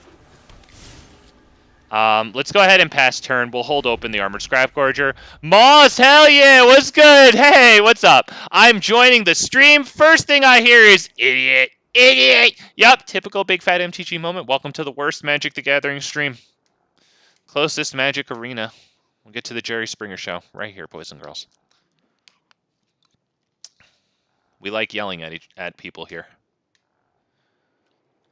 All right. A largely tap out for Joyra, so that's now good that we got the Gilded Lotus, because they would have had 2 extra manas. Probably should have saved... It's possible that I should have saved that for Paradox Engine. You're probably exactly correct. The good news is that we get a fat smash here. Come on, no Pact of Negation. Whatever. No Pact of Negation, no Pact of Negation. Alright. Alright. Oh, wow. Wow. Alright, they didn't even want to bother. Oh, alright, so maybe it was a genuine nice, but, you know, we're not sure with, you know, let's call it this arena's clientele. You can never be sure. But nevertheless, we tipped the Fedora to Bullet Bill, who did genuinely say nice to our play. Maybe he knew more. Maybe he knew that he was going to be able to do Joyra and then some type of, like, 1 drops or 2 drop. That would have been really good. I don't know. I personally... It feels like a teeny bit of a waste to get rid of Gilded Lotus, just because, like, it taps for 3 mana and then you get them a land, so they're still netting a land, but, like, I don't know. We did make them tap out for Joyra, so I guess it wound up being good. Thank God. Up, I see you. Yep, okay, gamer, I got you, yep. He said, dude got a nice frog there. Pepe hands. It'd be a shame if something happened to it, man. Said Pepe hands. Is that the one where he's crying? I'm pretty sure that's the one where he's crying. All right. He said no blocks is brave. I think he was done. I think it was nice of him to let us smash in like that. Well, I can't tell. Maybe he thought he was going to survive and just didn't do the math right quick, but I don't know. I think he was just done. That was one of the bigger Abrades in Abrades' career. Well, not really, but in my Abrade's career, definitely. Kairi. Okay, so you'll have a whole lot of things to make copies of Kairi that'll either be legendary or maybe non-legendary, so that way you can immediately legend rule and do some cool stuff. I will keep this hand. I don't know, maybe I'll be pissed with myself for keeping this hand. I think we can cultivate for 2 lanes, because we do have this. Alright, fortunately he taps out, so we don't have to worry about cultivate getting countered, which is a beautiful day. Beautiful day. We have double green for this. We'll have triple white for freaking Awakening Sun's avatar. Wow, triple freaking white. All right, let's grab our 2 planes, 1 and 2. Thank you. Yeah, Sour. I think he did accept his fate with honor. That's why I've got to commend him. You know, got to commend good behavior here on Big Fat MTG. As whiny and bitchy as I can be, my heart's in the right place, you guys. Okay. Just let me bitch. Alright.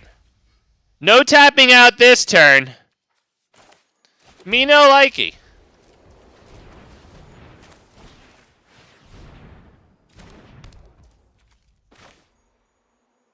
Do I go this one? Yeah, because I really want this to resolve, actually, so I will test counters with Beast Whisperer, which is huge, because I don't really have a lot of creatures going on right now. Wonder if I would have resolved this. It'll bug me for the rest of my life. Whatever. Oh! That's going to be interesting here. That's going to be interesting. Let's see. I actually need to pay for that. Because I'm going to need 3 greens here. That cannot be countered. That has protection from blue. We're going to go ahead and give that haste.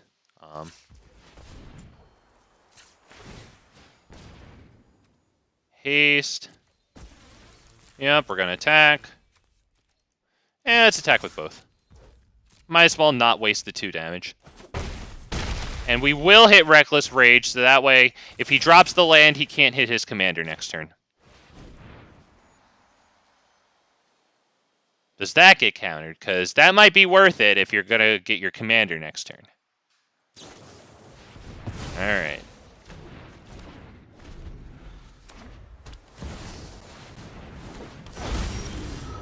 Wow. That is huge. You know what? When this dies, do we need Gishath here? Because they probably want this to die, right? But don't they want it? Doesn't he want it to die kind of to kill our stuff? Like, or to send our stuff back? Then mill 6, then return up to 2 instants and sorceries to hand. Let's get Gishath down.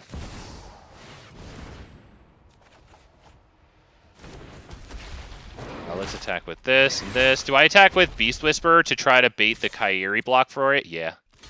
Okay, good. So I did get the extra damage. Yeah, that's brutal. That's brutal with the shifting Ceratops. That really is. I was actually thinking of taking it out, but ultimately I decided, you know, I don't have a lot of like really good things to get onto the field for like 3 or 4 mana, like that are actually considerably beefy, you know. Shifting Ceratops actually got a nice size, and then, you know, some matchups it's just freaking OP as hell, and unfortunately for Ali here, he is up against Shifting Ceratops with his blue deck. He did get that! That's good, but Shifting Ceratops with the haste, baby.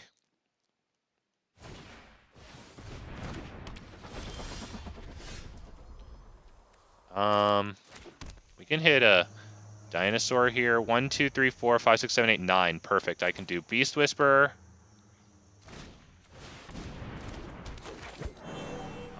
Into, hang on. This, green, and shit, I can't give it haste. Shit. Shit. Then do I want to do this right now, or do I want to do Vastwood Surge? Shit. I fucked up there. Damn it. I was 1 green short. I thought I was going to be able to also give Shifting Ceratops haste. Alright, screw it. Sorry. Alright. Oh, shit. Those go back to my hand. Oh, shit. Okay, yep. Shit, nice, yep. Damn. Yep, not bad. Not bad. Alright.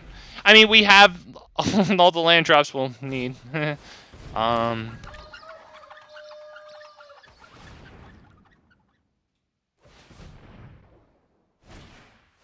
Well, Shifting Ceratops it is. At least we got the Beast Whisperer resolved.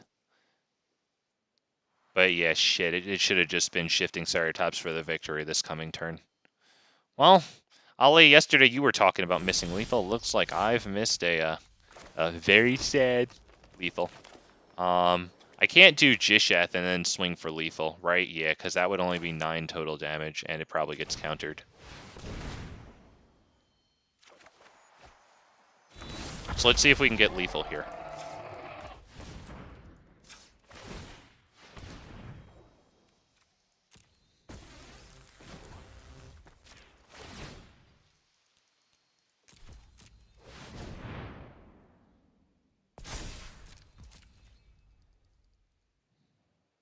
That should get a bounce spell.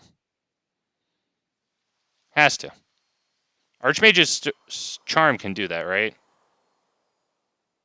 Can control a target non-land permanent with mana value 1 or less. Oh shit, that won't work on Lair of the Hydra. Yep, he probably thought that he was going to get control of Lair of the Hydra. I don't know why else he said, oops. Alright, fortunately that wound out just... Yup, thought I could steal the lair with Archmage's Charm. Okay, so yeah, I was right. That is why you said oops. That's a pretty cool play. It crossed... That's why I knew to say it. It crossed my mind too, and then I said, oh, wait, right, non-land. Oh, he was 1 card away from his combo. Yeah, man, absolutely. Absolutely, rematch. And I just want to extend that invitation if anybody wants to play me today. Yep. Accept. Always happy to play you guys. Usually in any format, but for now, until it gets to closer to, I would say, 8:39 p.m., I'd prefer to stick with Gishath here for, you know, the not live audience there. Probably want to see mostly Gishath in my videos that I'm promoting as Gishath. Okay, yeah, I can take this one. Right? Ramp. Actually, that's not ramp. That's a dork. That's not the same. Ramp puts lands onto the field. This guy's an idiot. He doesn't even know the difference between simple game mechanics. I'm unsubscribing, and as a matter of fact, I'm embarrassed that I ever subscribed. I'm gonna lie to everybody I know. I will never admit that I ever subscribed to this moron. Guy's an idiot. Okay, let's do this. Otepic. Did I royally fuck? Oh, no. Wait. Did I do the wrong thing there? Did I fuck up? I did red plus... I must have fucked up there. Wait, hang on. I thought that I was going to be able to do red plus this and then double green. Did I make a really stupid screw up? I obviously meant to do that. I must have done a really stupid screw up. Every time I've gone back and checked out what the hell happened, right? Like, I was just going to do Otepic. It reduces the dinosaur spell, right, to what it is right now. What the fuck? What? I must have missed something. That's freaking weird, though. I think we all knew what I was going to do. It didn't use the white for this. What? Even though I tapped it. What? You know what's pretty sad for the dude is that I have Shifting Ceratops again, which I think we will play, honestly, because we can give it haste.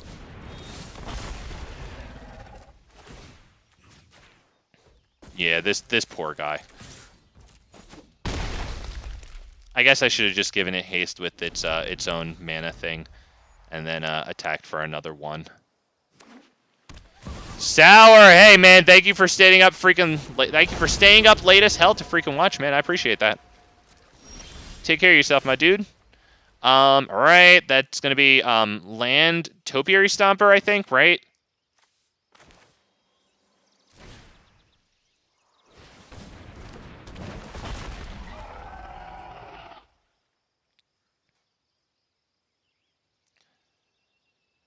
Okay, let's get a, does it matter? We might as well get another white, honestly, because if we draw Trapjaw Tyrant and this dies, or, well, more likely gets bounced, maybe we'll be happy with that.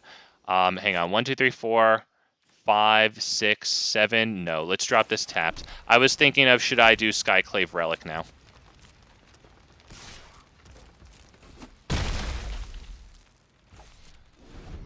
It wouldn't get me Gishath. It would get me Zopendrill next turn, though. But this way it gets me Skyclave Relic tapped, which, I don't know. Or Skyclave Relic kicked, sorry.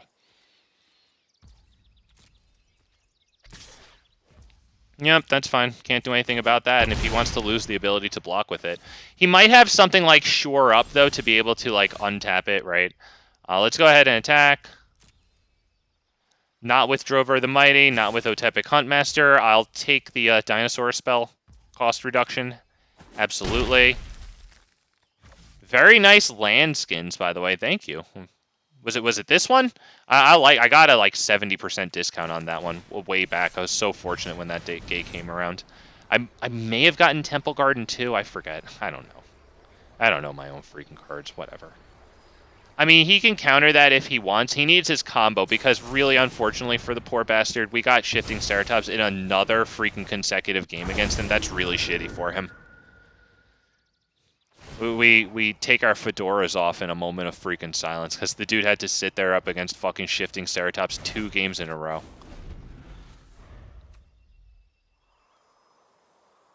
Wow, I'm surprised it let him target, oh, it didn't let him target Shifting Ceratops. Oh, I saw this as shifting, my bad, sorry. I was like, wow, how did he target Shifting Ceratops with a blue ability?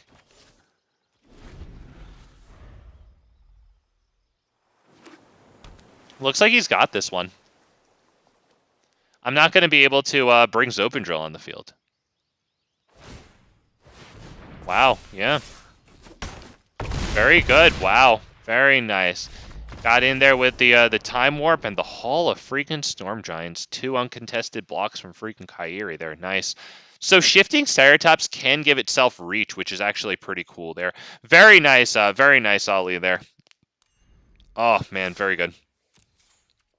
Hall of freaking Storm Giants, man. Before the last rotation, that was getting me in standard quite a few freaking times. Ivy. Not gonna lie. It's been a while since I faced an Ivy, and like, it's Ivy. It's freaking good. Shit, it's freaking good, man. Do I keep this one? Because if I get into Forerunner, that could be pretty good. Because it is good against Ivy. I'm going to keep this because Forerunner's good against Ivy. Domri helps against counters. Okay, Ali said the combo is 8 mana. Okay. Kairi, okay. And Quasi Duplicate. Now, I'm not sure exactly how that goes, but does that go like infinite? Do you just keep making copies or whatever and keep on like returning as many of my things as you can? Maybe milling cards too, I would assume. Let's drop this one, untap, but not do anything with it, pass turn. And it'd be real nice if they didn't get too much power on the field. We assume that they'll go Ivy plus some type of protective spell. Which means that Domri probably wouldn't live.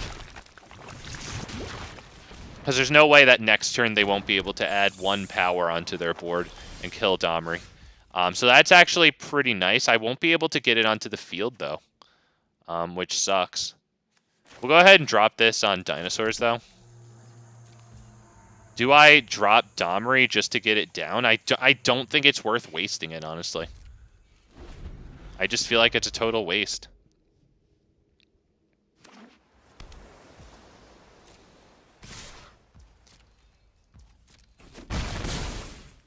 Alright, they mutate.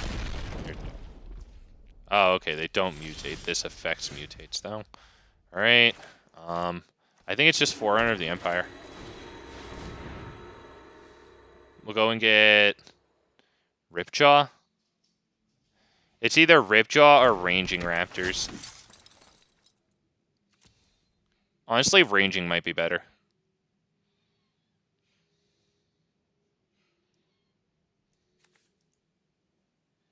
Because we need the lands.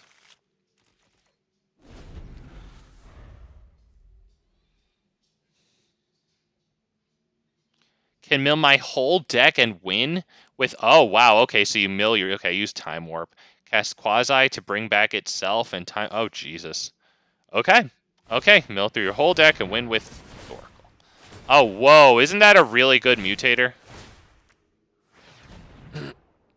Yeah, create 3/3 beast tokens. This is not going to be good. We're pretty much already dead, so this guy's taking a really long time to get through this stack. I think he has this one. Unfortunately, I have a nice play here with Forerunner into Ranging Raptors, but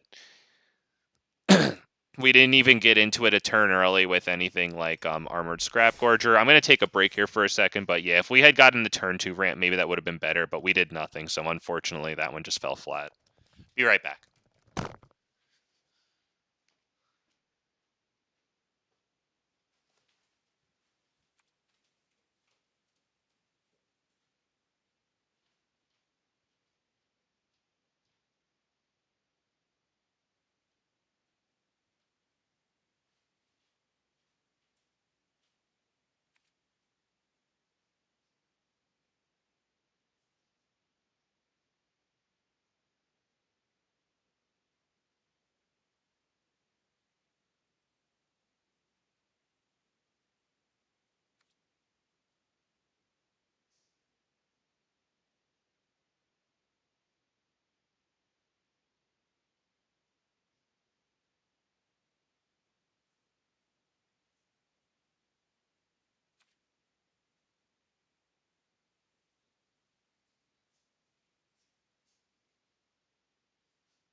All right, boys and girls, we're back. Thank you for waiting. Let's get right back into this. Let's hit some Gishath here.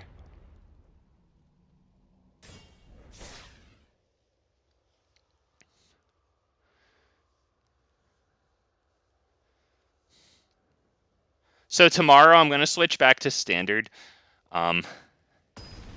There's a Ginny Fey and Chromehost Seed Shark deck that I want to use. It's probably janky. We're probably going to get our ass kicked, but it's the combo where, you use Ginny Fey to make incubate tokens that are already creatures, and since it's Ginny Fey, they can be 2/2 hasters and just get immediately, go out attacking with them immediately. Thunderherd Migration into 4. I'm going to keep this one. Although, wait, I don't have the green to play that one, so yeah, never mind, I can't, sorry. Well, I do have the green here to get Thunderherd Migration and into this, and that's it. We have this. We have this. That's okay. I'm going to try it. But yeah, Ginny Fey, Chromehost Sea Shark, Hasted Incubate tokens, or Vigilance ones. That could be pretty cool. It's got a kind of kill card, not really kill card, but it could be if the coast is clear. It costs 5 mana, so if you have Chromehost Sea Shark out, you're already incubating 5, and then the spell makes you incubate 5, so you get 2 5/5 or 5 +1/+1 counter incubator tokens, right? And then with Ginny Fey, you can turn those both into 2/2 haste, base 2/2 hasters. So that's 2 7/7 hasters. But obviously that requires a lot of stuff they have to. It doesn't matter how. Reveal a dinosaur card, or reveal Deathgorge Scavenger, who will be played next turn. We'll go ahead and get Does It Matter? Might as well get a white, honestly, so we can start getting up towards triple white, and then we can also hit Swords to Plowshares if we need to. Against this next turn.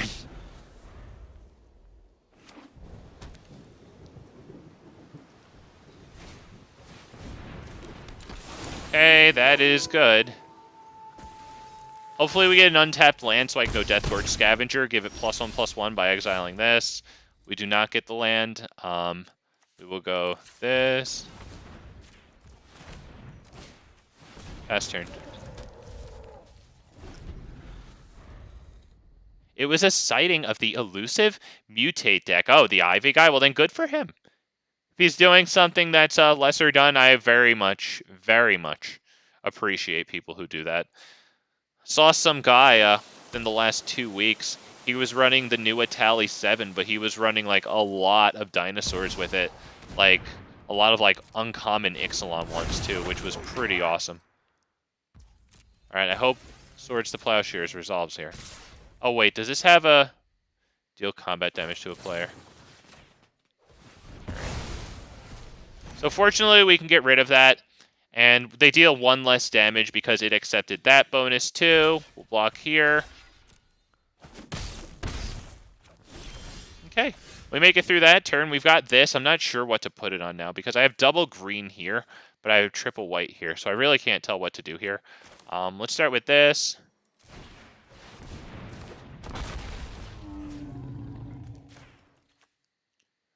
Yep, we'll exile that.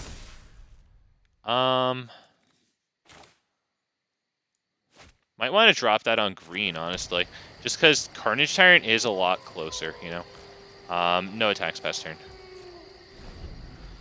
So we have Reckless Rage, which can kill their 4-cost commander if they drop a land and then drop that. It deals 2 damage to a creature we control too, but we have Armored Scrapgorger. Take that lump. Gonna give it haste, alright. We're gonna be annoying. Doesn't really matter.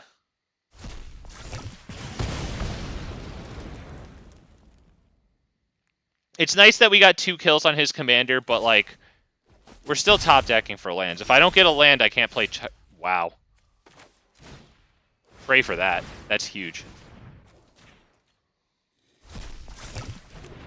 Wow. No attacks?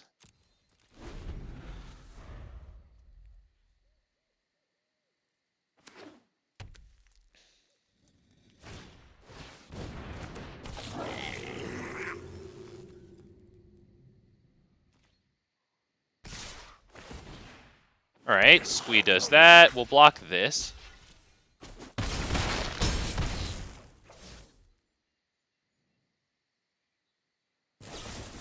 He kills that. Alright, will he have the mana to hit Gishath next turn? Come on.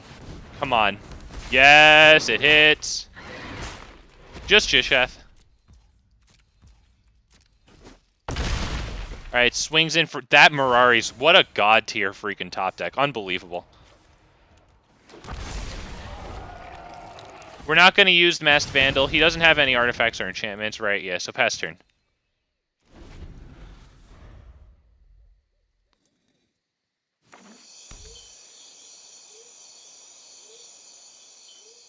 If he gets rid of Gishath, we can still hit Wakening Sun's Avatar and clear his board of non-dinosaurs. That'll kill Armored Scrapgorger, and that sucks, but we have Dinosaur Shapeshifter, so therefore Dinosaur.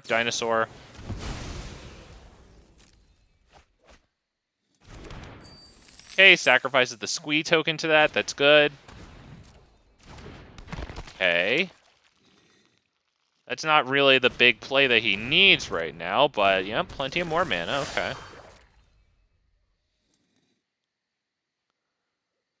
Choose a creature card in your hand without Blitz. Now he blitzes that. When enters the battlefield or attacks, he's going to exile stuff from a graveyard or... Okay, a graveyard. So he gets to choose. Alright, yeah, that's annoying, but why don't we kill that right now before that gets out of hand?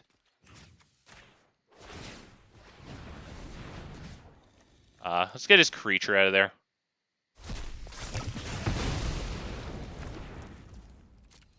Right, because Urborg Scavengers was about to attack and become 4/4, would start being an issue. Alright, he gets us down to 6. That's definitely good. Oh, no. Poor guy. That's it. That's it, boy. That's it. Hey, thanks for sitting there. But...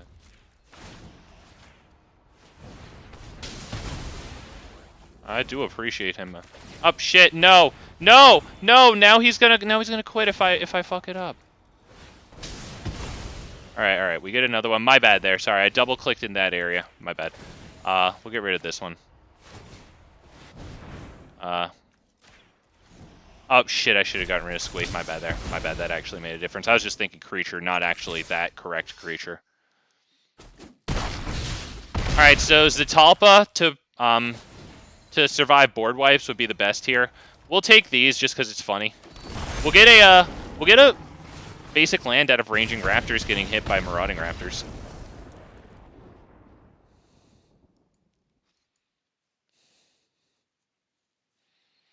Okay, we dropped. That was force fed. Dude, Mirari's Wake while they were untapped into Zakama. Well, I guess I needed that win bad. I'll take it, man. We've been getting our butt kicked a little bit. I'm kind of enjoying the Awakening Sun's avatar, though, with a good amount of ramp in here. Good amount of, like, ramp 2 spells, Cultivate into the north, Dorks, you know?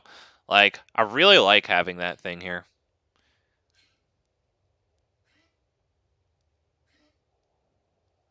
Oh, wow, yeah, definitely we'll see some Dino Standard, man. Oh, yeah. Oh, Big Fat MTG will be playing Dinosaur Standard. You bet your rear. Oh, yeah. Ooh. No green kills this hand. This is actually a really nice hand. But no green is... That's very sad. That's actually sad, though. Now, if I go first, I could try this, because this does give me a scry. I'm going to try it, because if I can go this first into Domri, into Circuitous Root, let's give it a shot. You have to scry away anything that is in the land. Beautiful. Beautiful, beautiful, beautiful, beautiful.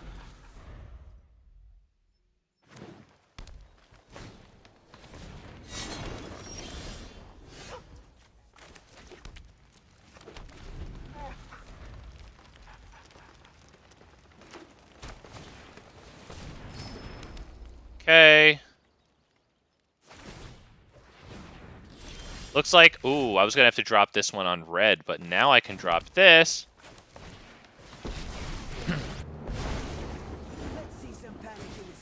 Nice, alright. There we go. Very good, very good. Circuitous Root feels good. Oh, wow, okay. Alright. Alright, man. Okay. Let's go ahead and drop this on, it doesn't really matter. Plus... There we go. That one. Circuitous Root.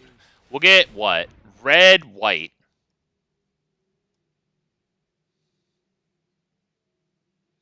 Could be red, green, but... Oh, wait. You know what? If that is a gate, then I'm actually going to get that one, right? Because it's going to enter tapped anyway. So it takes something that enters tapped out of the library onto the field, no penalty, right?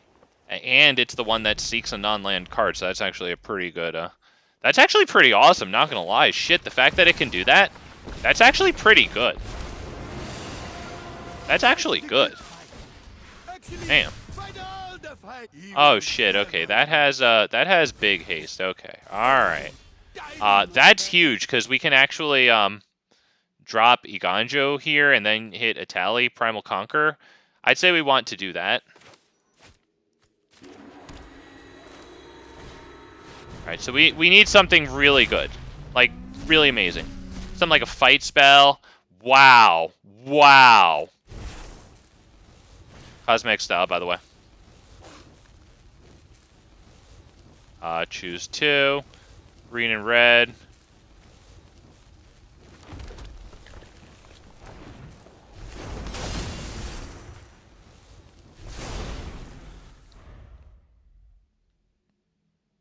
So next turn, how about we just flip a tally?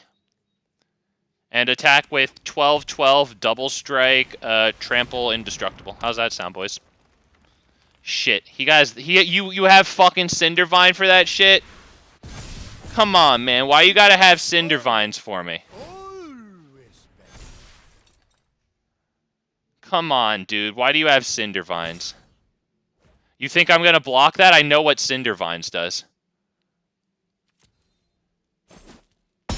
Bro, I'm just gonna flip a tally. You can kill Embercleave all you want, dude.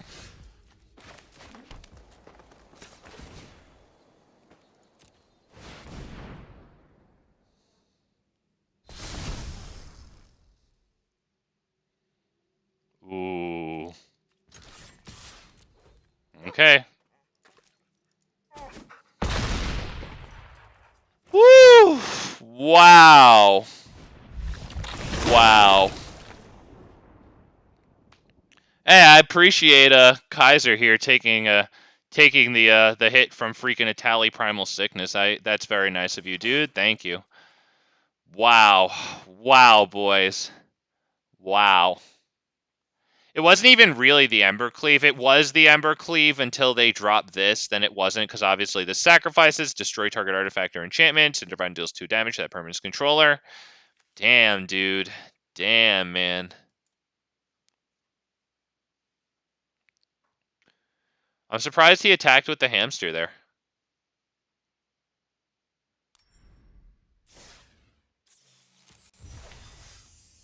Yeah, Jaquan, we freaking stomped on them. We got the freaking flipped over a tally swing, dude, for freaking 12 poison there. It was gonna be 24 too, but the game ended before the double strike came through.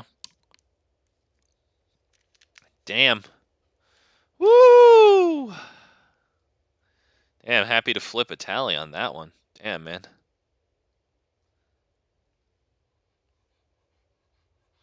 Yo, but how about Circuitous Route fetching those alchemy freaking gatelands that seek you a non-land card?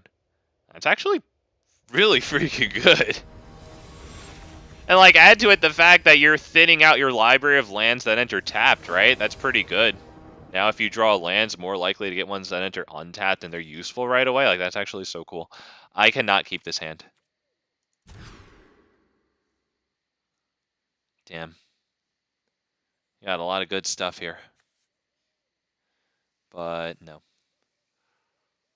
We would need to be able to ramp into this.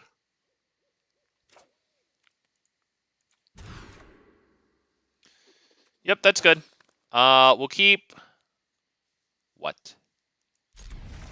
We probably keep everything but Savage Stomp, because Marauding Raptors into Ranging Raptors is very good. We drop this. So this is actually a really good hand. All of our colors. Hillbilly said the last game was epic. Hey, man, I'm happy you enjoyed that. It's satisfying as heck to drop that, what's it called?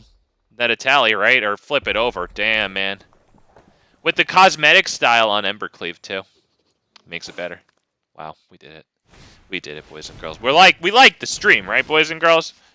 We flipped over Itali and swung with it with Embercleave on, right? Need I remind you that Embercleave had a cosmetic style. Let's go ahead and drop this one. We'll go and grab a green. Obviously, we need double green. Twice over.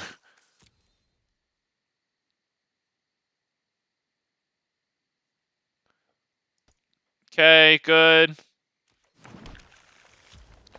Oh, watch. I'm attacking first and then I'm dropping this post-combat. Oh, so good.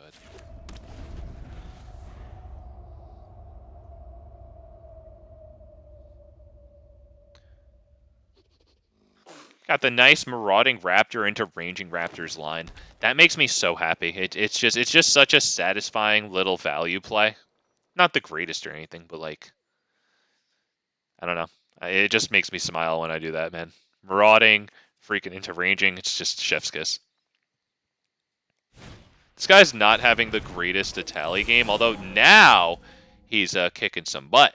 With that thing, that's going to get him Itali next turn. We have to do this and then attack.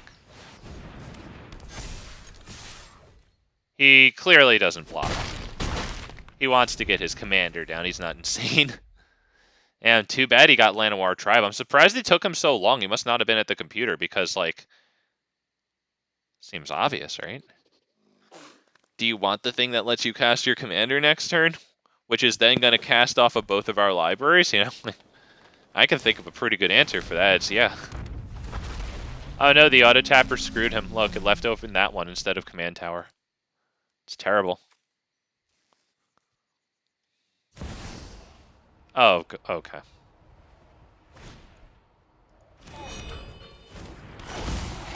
He has open drill. We're never getting through. He's flipping a tally next turn. He can do this right now. Do those go into his hand? They go into the battlefield. He wins. Is this sorcery speed? Yeah, he just flips over a tally next turn and then swings with double power. It doesn't matter what we do. I guess we could go Verdant Sun's Avatar into this, but we can't do anything here. We're not swinging through because Open Drill is going to become 8, 12. Okay, okay. Alright, well, the only draw that we could have gotten there was Swords to Plowshares. It was great to get down, what's it called? Mirari's Wake. Oh, we love Mirari's Wake, man. And actually, Mirari's Wake gets even better with every one of those ramp spells that we play right onto the field because it just buffs lands. It's so wild. What a wild freaking card. It actually gained value today. You know, have we seen Fiery Emancipation? I don't... Have I seen it? Maybe we sent it to the bottom of the library with a Gishath proc, but I can't remember if I've seen it today. It's in here. I'd love to use it. Yeah, we have to mulligan that, unfortunately. We go first, Elvish Mystic. Not all of our colors, but Beast Whisper and then creatures ramp into Beast Whisper. We're gonna try it.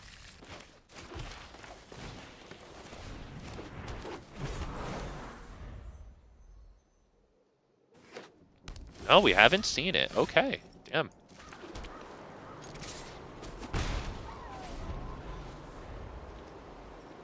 No second source of white kind of sucks because if we get fortunate enough for Beast Whisper to live against the Rakdos deck, you know.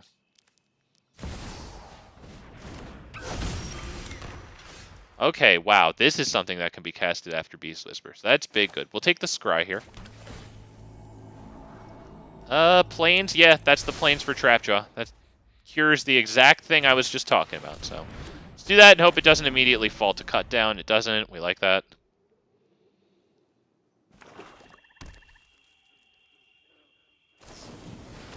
Yeah, that one probably has to die. Unfortunately. Alright, looks like he got a planes there. That was our planes, which is stinky. So let's drop this on red. We need that. And this is pretty much the only thing we can do, so... Go ahead. Get that. Or you know what? I probably should have actually taken Beast Whisper there, because removing a non-creature gives him +1/+1, and obviously he can't attack, whereas removing a creature from a graveyard gives him 2 life. And you never know, they are playing black. So that was actually pretty bad. I probably should have done that just to cover, you know, reanimation plays. I mean, he is looking at 5 mana here and 5 cards in hand, so, you know. So a significant non-zero chance that that was a fuck-up, whatever.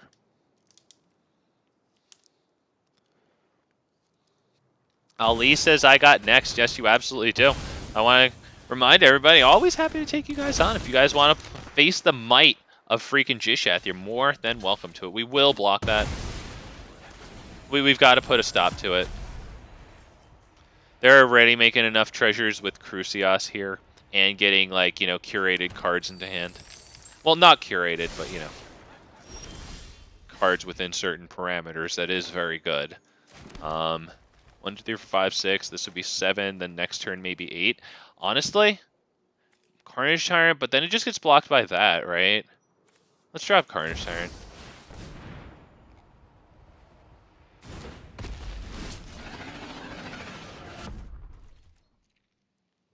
I think they would just drop their commander then, right? Just to freaking block Carnage Tyrant. Since they're making treasure tokens, it's going to be pretty easy for them to recast it, I would say. Just checking for reanimation there.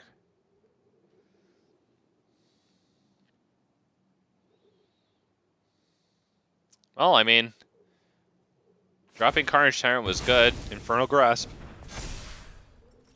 Looks like the commander comes down. We'll see. They're being very precise in their tapping. I don't understand why they'd need to be so precise. Target player sacrifices a creature. Yeah, okay, well. There you go. Got around the hexproof.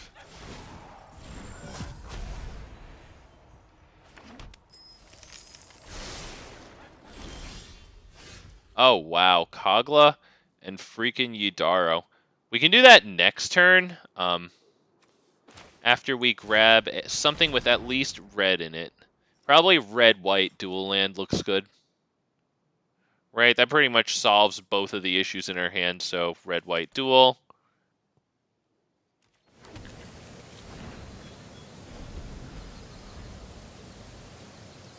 Kogla can probably come in and kill, I would say, Crucias. It is making them treasure tokens. I don't know if it's as good with only 2 cards in their hand, but it's still making treasures.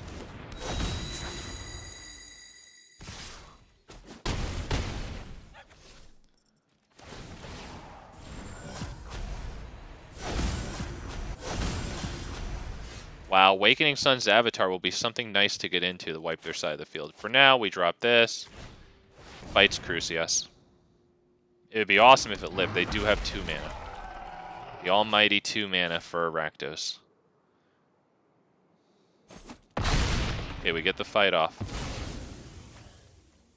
Guess that means it survives till their turn. Let's see what happens to it now. I guess it just gets Murderous Ridered, right?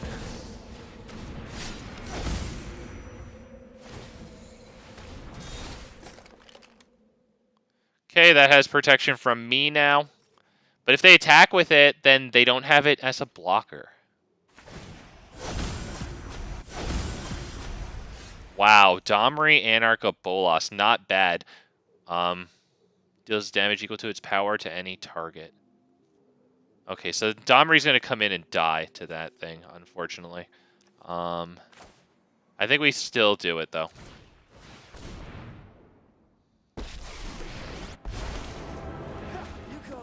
To me, it's just another day. Right? Yeah, I think we do. He can sacrifice the treasure token to make it a 4/4. Alright, looks like Domri's gonna die. I have to assume they won't deal that damage to us, right?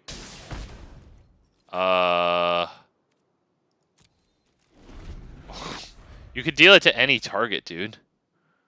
Are you just done playing this game? Because you're doing pretty well. You have the sort of protection from me on the freaking field, dude. That was weird. Ravenous Chupacabra. Nice. Destroy target creature. Beautiful. Well, Kogla and Yidaro did its job.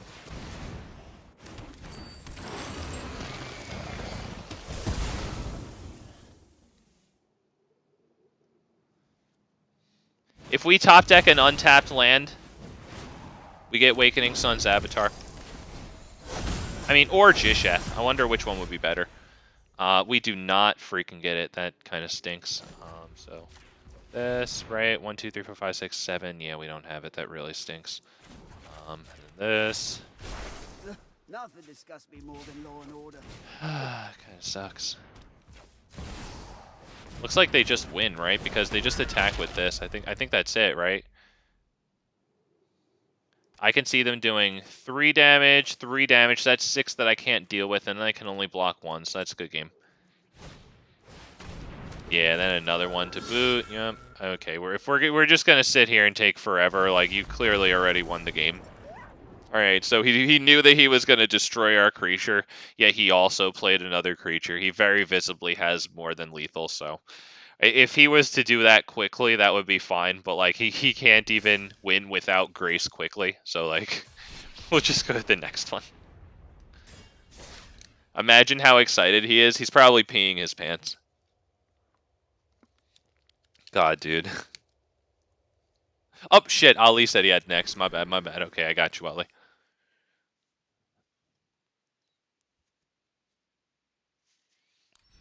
I will see if I can send you an invite. Otherwise, I'll start a game. Yep, gamer. There you go. Challenge. Oh shit, I did the wrong challenge. I'm sorry, dude. Now I can't send it to you. But yeah, sorry. I sent 60 card constructed. Yep. There you go. Oh, you did too. Oh, do you actually want 60 card constructed, or did you screw up too? Either way, I'll face you. We'll go 60 card constructed. That's fine. I'll play the deck that I was talking about. I'll play on standard tomorrow if anybody's interested. Putting together white tokens today. I think he just didn't mean to do this format, but whatever. Oh yeah, he said what format? Let's do historic brawl after this one. We've both sat here. Wait. Wait, what? Didn't I just pick a standard? I mean, okay, fine. Yeah, I mean, yeah. All right, let's actually drop this first, because if I get a forest next turn, maybe that eventually changes how I drop this. Probably not, but let's say, can I bring an explorer deck? Yeah, you can definitely bring an explorer deck. The Toxic 9? Dino as commander. Moss, what on earth are you talking about? That I'm listening. But yeah, Ali, you can definitely bring a historic deck or an explorer deck. Yeah, absolutely, man. Let's go ahead and grab the red-green. I think is pretty good here.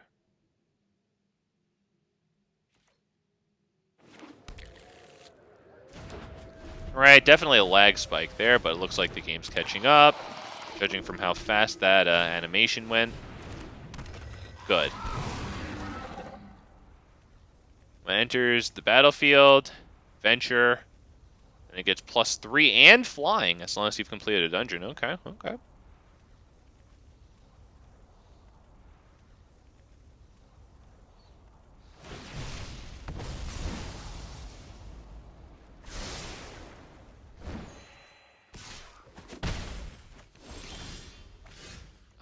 Let's go, shoot. We might want to go Domri into Shaper's Sanctuary. Because Beast Whisperer probably just dies. I'd much rather do Beast Whisperer and Shaper's Sanctuary.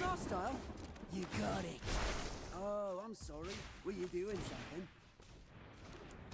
I'm making the bet that Domri lives through this turn, seeing 3 power on their side. And I'm guessing they won't be able to do a whole dungeon.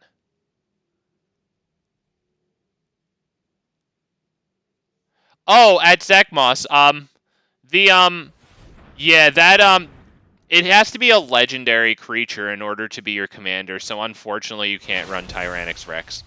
I would love to do ramp Tyrannix Rex and then just bully blue players. Get, like, Shifting Ceratops, Carnage Tyrant would be natural in that one. Oh, man.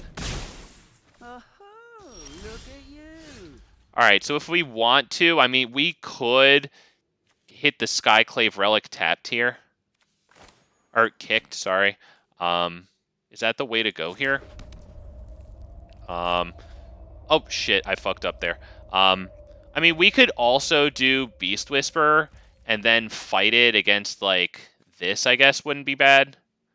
Do I want to hit Skyclave Relic, or do I want to kick or send Beast Whisperer in against this? Oh, I'm not going to be able to, I'm not going to be able to fight it. All right.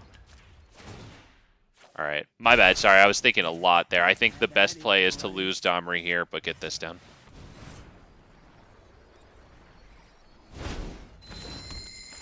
Z-Man says, I can dust off my turn 3 Galta deck. Yo, was that you a whole while ago who, like, gave me that hint for freaking Explorer deck, right? And put in that little, like, 1-cost goblin that you sacrifice and give Galta haste with?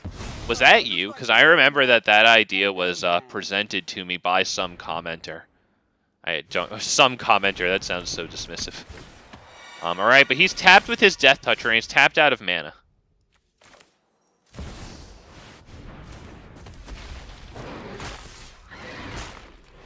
I'm assuming he's gonna block. Wow, okay, he did. I thought he would block with the 0-3, but not this. Better than nothing. Better than freaking nothing. I'll drop Beseiju on the field turns or 2, so that way I can attack with that. Right, I think Beseiju's good here. If he had Foretold Doomscar, then Beseiju's pretty nice here. Because it looks like we tapped out for Gishath there. So since we put 2 other lands onto the field that turn, that's command tax. Alright, Z-Man says it wasn't me. Alright, but yeah, absolutely, yeah. Absolutely. But what I'd want to do is I'd want to play dinosaurs against you guys too. So I have to make sure that I have an Explorer deck, because I've been, building a lot of decks and thereby, deleting a lot of decks. Look at what we just drew, by the way. Let's just talk about that. So we need this to survive. I have to test the waters before I drop that. I have to. Because he does have 3 mana open. I cannot just do that. So how am I going to do this? Beast Whisperer into Regisaur Alpha? Do we do Verdant Sun's Avatar? I don't feel like that gets enough going. I think it starts with Beast Whisperer. I want this now. If we draw a land here, we can also play Armored Scrapgorger, because we still have one of these. Alright, it's a land that enters tapped. Alright, well, we do get a halfway decent attack. I will attack with both of my things that are eligible.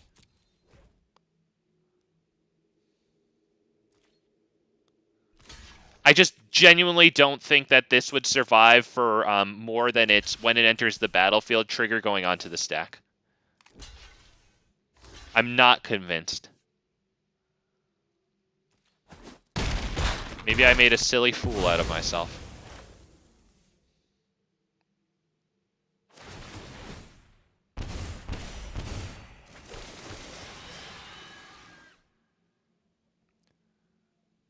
Zakama can also gain us life against him, which is pretty darn good.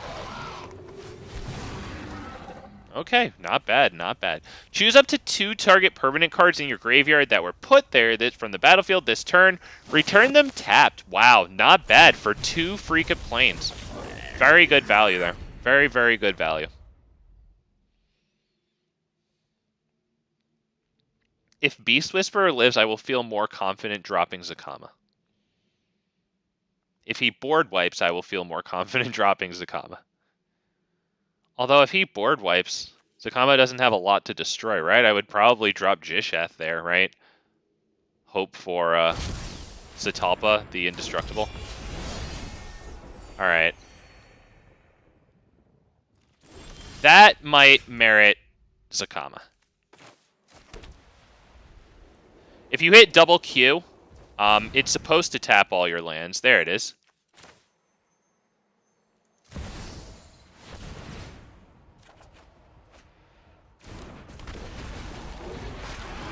Alright, we need to start by killing this, and then we can kill the angels. Does he have any Death Touchers?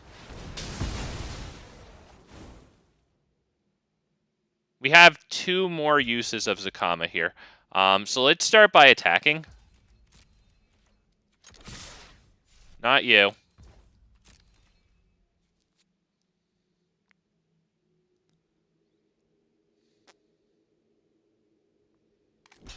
Zakama has Vigilance, Reach, and Trample, in addition to Haste from Regisaur Alpha.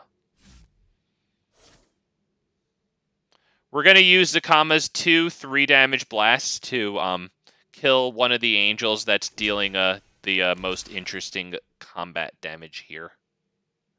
Like that one blocking Regisaur Alpha will probably get hit.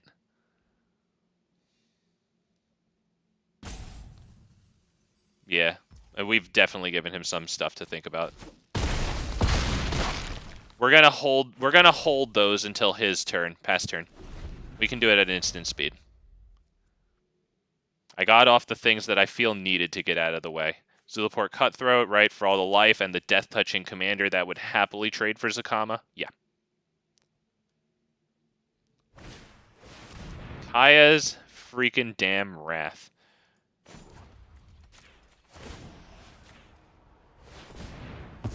And we'll gain life.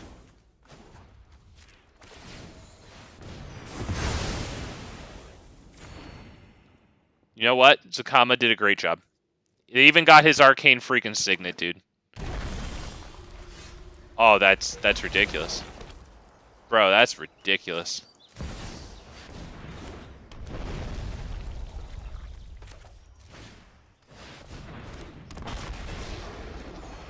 I think playing this is better than getting Gishath on the field there. Maybe it isn't. Maybe the Gishath swing would have been nicer, but who knows if they have another board wipe. I like getting this down now.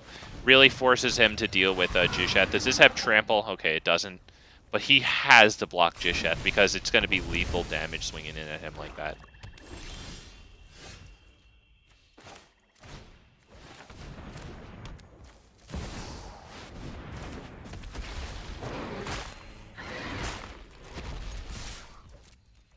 That's horrible for him. You got to block it the other way around. I mean, you don't have to. You're going to deal 15 damage from Gishath. That's psychotic.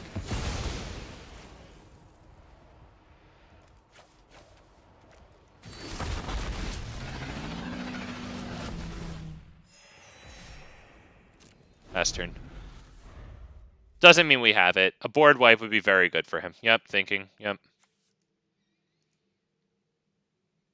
He said nice. Did he get it? Alright, yep, I guess that's it. Yep, good game. Yeah, thank you, man.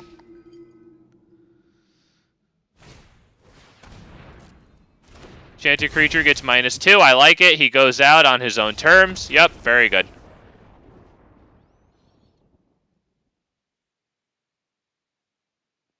Also, hang on a second. You know, I didn't even realize, guys. That's not even... Not even kidding. That isn't even a... Okay, what the hell happened? I guess for some reason, it brought me into a historic... It's so weird how it screws up. That wasn't even a Ollie. I didn't even realize. Okay, it's not even freaking Ollie. Didn't even look. I mean, I don't read the card. I don't know. You know, you can't expect me to read the screen either. I'm just looking at the pictures, man. I'm slamming pretty pictures, man. All right, let me get you Ollie. Here, let's do friendly brawl. So, for some reason, it defaults to the last deck that I selected instead of the last correctly formatted deck. So we'll go ahead. Ali said, "Are you in?" Ali. It put me in a historic brawl game for some reason. I thought it was you. I don't know why I did. I guess because I was trying to get into a game with you. Just brought me into a freaking historic brawl game. I had canceled out of the queue. All right, but we're sending you the invite there. So, oh, you said I think I need to restart. Oh, it's got an interesting thing there. All right, and he's offline. I guess that means we were in the middle of one. All right, I'll play another game then, and depending on how far I am into it, maybe we'll just get right out of it and face you. I restarted and it's still in. Yeah, it's so freaking low rent. You know, it's just, come on, dude. Like, not cute. It's not asking too much to make this game work. Y'all raise your prices. Sitting there with that one ring for millions of dollars, that marketing blitz, right? Making Teferi blacks that we all talk about it and then drive up their engagement in YouTube search results. Freaking pricks.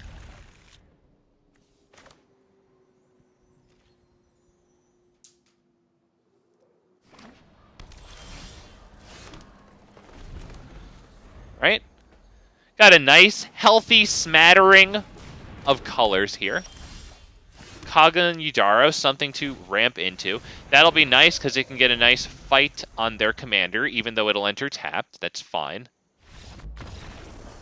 Oh, sorry, I didn't mean black. I didn't mean Teferi black. I'm sorry. I meant Aragorn. You know, because Aragorn pretty much just looks like Teferi. I'm sorry. I didn't mean that. I'm sorry. Although the rest of that making us fight, that is accurate context. Sorry, I didn't mean sorry, I didn't mean, yeah, Teferi's black. I would know he's like the worst enemy of this channel, right? Whenever I see the avatar. My bad. Clearly not Teferi. My bad. Thank you for correcting me there, because otherwise I wouldn't have issued that correction. People would think I was that blatantly wrong. Yeah, might be. Alright, let's select deck. It's alright, Ginny Seed Shark.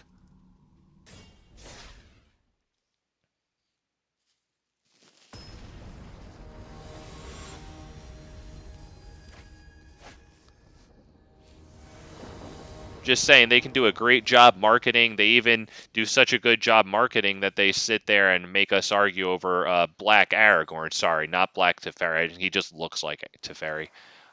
You know, and that's not passing an opinion on either way. I'm just saying that it's pretty clear that they want people to fight just to freaking push their search results up. And it's like, come on, dude. Like, isn't the game toxic enough? The game isn't toxic enough for you. Let's hit Azusa's Many Journeys. Drop this one.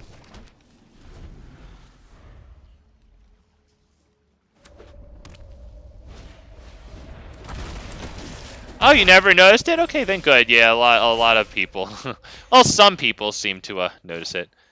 I mean, whatever. Let's hit this one. Let's grab a blue and a green, I guess? Everything is white here, and we only have one blue. So I like a blue and a green. There you go. We need something like Ginny Faye, though. They did a good job ramping. Chrome Host Seed Shark would be good, too. Alright. Not bad, dude. Damn. Alright, well, we're going to do this one. And then we're going to, Do I have to transform them as a sorcery? No, I can transform at instant speed. Pass turn. Alright. We can destroy that non-token artifact they control. Oh, that's a sorcery? Alright, then I have to do this.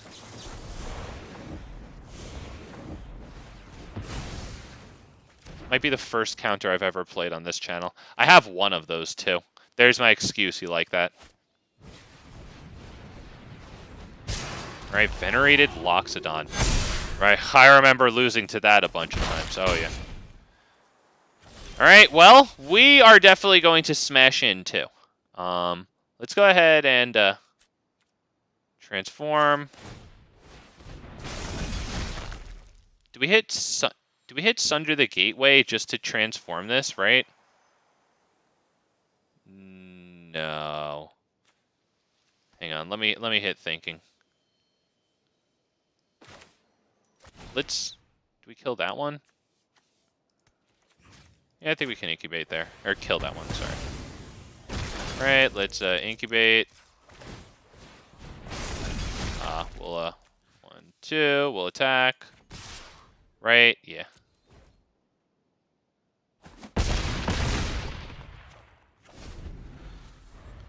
We have one creature.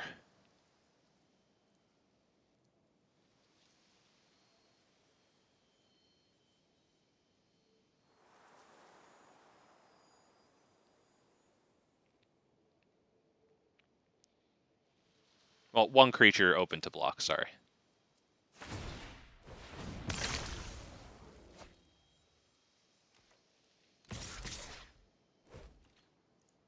No blocks.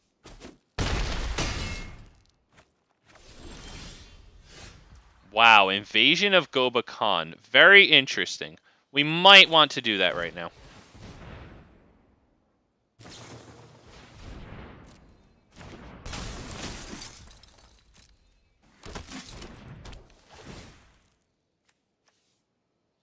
Alright, oh yeah, definitely Intrepid Adversary. That has to go. Alright. We can attack with both of these. Do we attack at him, or do I attack one of them at him and one of them at this thing? Do I just attack one of them at that thing and that's it? Because we might need a lot of blockers, so I think this might be the best. Because if they don't block that, we do get a creature in return, right? So we don't lose any blockers overall.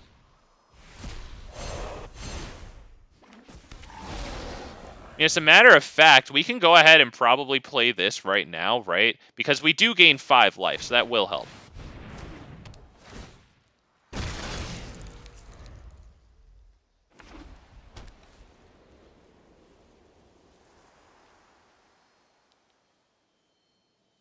Like, we do have the biggest thing on the field, too. So he has to worry about that.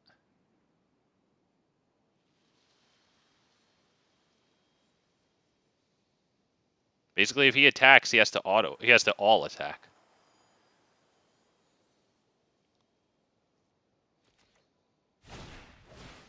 Clarion Spirit. Okay.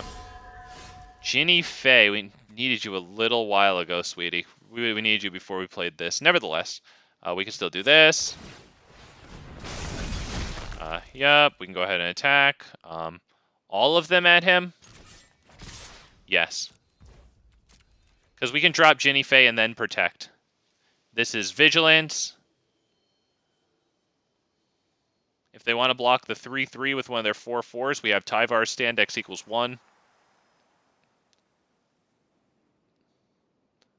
And then we'll untap up to 3 lands, right? So I guess we could do Tyvar's stand, X equals 2 on it.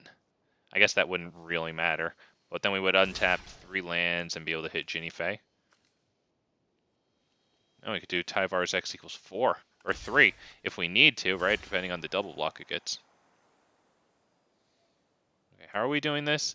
This guy's getting blocked by... Thank you for getting in the way. What are you getting blocked by? By both 4/4s. Okay, so this one's getting Tyvar's stand, X equals 3.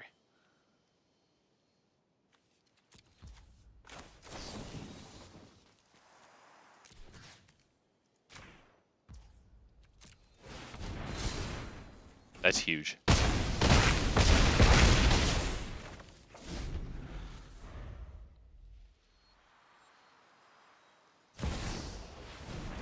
Okay, he gets Intrepid Adversary, and he gets the round of counters. Don't think it's enough, though. Let's see. 3, 6, 9. That's 15, yeah, so we just block this. Yeah, good game. Yep, looks like we pretty much got that one, so thank you for the good game there. Even if he blocks the... Yeah. He's got the 4 lifelink, that's good, but...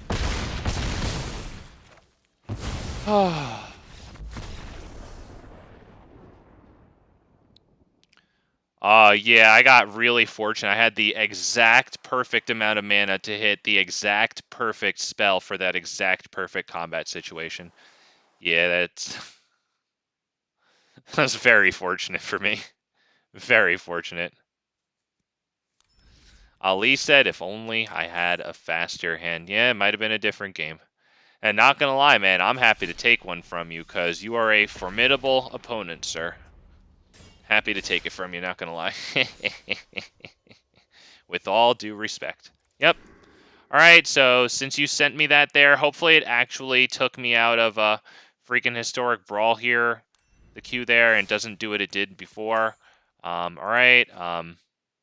Ali, if you could tell me in chat which format you sent that one for. Are we doing... Did you want to do Standard again, or did you want to do Brawl, Explorer? I guess that was an Explorer deck, right? Yeah, because it had Venerated Loxodon. You got to challenge... Okay, so, yeah, never mind. I talked myself through it. Okay, it's 60 card.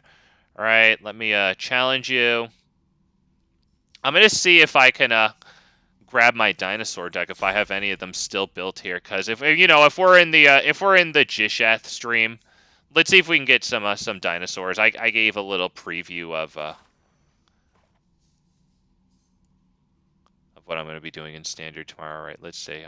That's all Brawl decks. Okay, hang on. I do have some dinosaurs down here after all. Polyraptor. That could be pretty interesting, right? Let's do some Polyraptor. So I hope it doesn't have too many Marauding Raptors, though, because that's an infinite combo. It doesn't actually do anything except take a long time.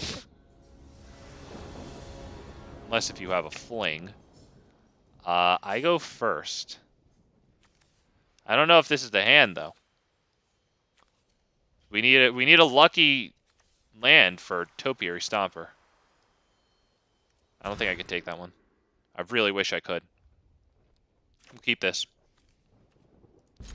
Get rid of what? Probably fling, honestly. This land situation is actually really awkward.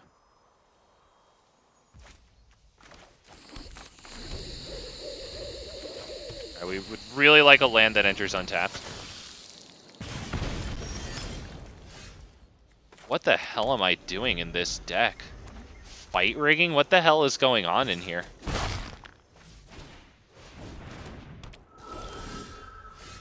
Wow, okay. At this point, I guess we'll do fight rigging, and then next turn we'll drop this Ripjaw Raptor, right? Wow, okay. Probably Reckless Rage, I'd say, because if I can get a Ripjaw Raptor big enough, and then we get that out, you know, we deal 4 damage to something of theirs, 2 damage to Ripjaw Raptor, draw a card. Gonna take a while to get there, though. Ripjaw starts at 4 freaking power. We have to assume our stuff is gonna die at first. That's going to be huge if he lets that live. That's going to be huge. 1 damage to everything. Do I have a Ranging Raptors in here to get? Polyraptor is going to be good eventually, but not right now. I don't have Ranging Raptors. Is Topiary good enough?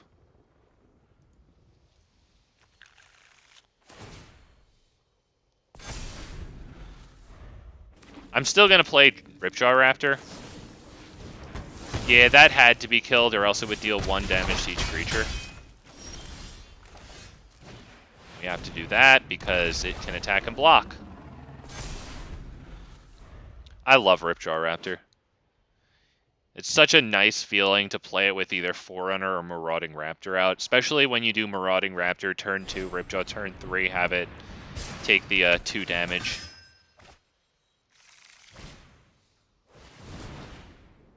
I think I'm going to hit another Ripjaw Raptor here. Wow, 2 Topiaries. That is kind of tempting to get the Topiaries down and started. But I think I want the Ripjaw Raptors, because if he attacks, it's going to give us a lot of cards. No attacks, we can't. We have to get through this turn without him attacking. What is this? When it mutates, other creatures you control get +2/+1 till end of turn. That's it. Yep, good game. Yep, that'll be it.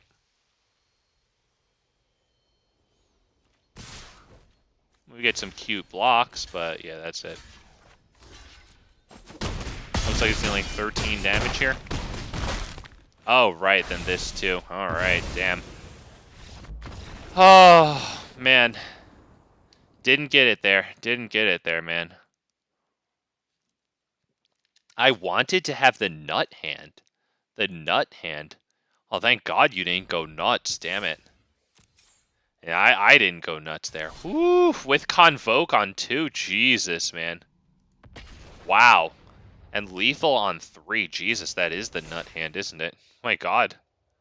Wow. I would assume you just make as many creatures as possible, and then that red-white mutator at the end, +2/+0, or +2/+1 to all your other creatures. I would assume that's one of your kill cards there. That one probably goes without saying. Let's see, Elvish Mystic into this. It's not really too good. I mean, it's good, right? 1, 2, 3, 4, 5 things, and this. And then their commander is very little, right? You know what? I'm actually going to keep this hand.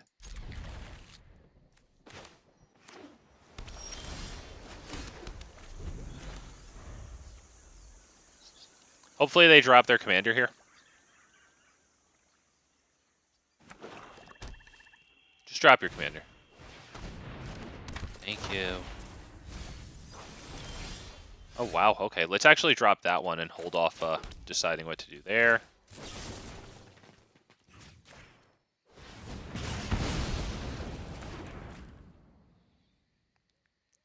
Gleeful Demolition. After a Thraben Inspector or a Epicure. Is Lethal Demolition the one that destroys an artifact, but like if it was your artifact, you make tokens somehow? I forget what it is. We're gonna hit the Thunderherd Migration here, I believe. Reveal a dinosaur card. Yeah, let's reveal a dinosaur card. Alright, we'll go and get, does it matter? Not really. We have double everything with the command tower, so I don't care. I'll just grab green. So now that we get that one down, we can also drop that. Okay, yeah, that is the one you make 3 tokens. Nice, yep. Okay, he has 1 blue, so that's probably getting bounced. Yep, okay. Hey, at least he didn't kick it, right? Could have dropped a land, kicked it this turn. Probably has something else he wants to do, obviously, but yeah, it's okay. We don't lose the card advantage.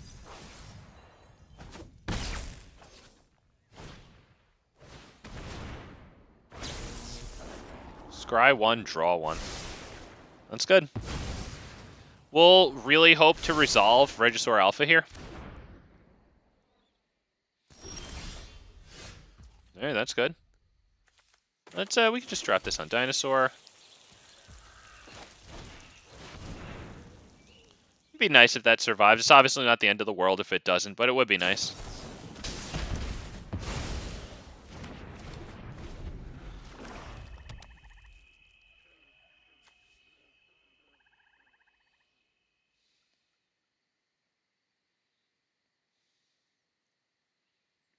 It becomes a copy of a creature card exiled with it. Okay, so they want to put huge, ugly creatures in their graveyard. Looks like they already did that. Oh, okay, yeah, they already did that. Okay. Alright.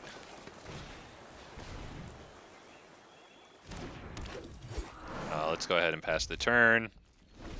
If that survives, big if, but hopefully it's difficult for them to discard a card to counter Gishath, although they'll probably just have a counter for Gishath. They have 3 mana untapped, so. Alright, looks like we're going to get Gishath through.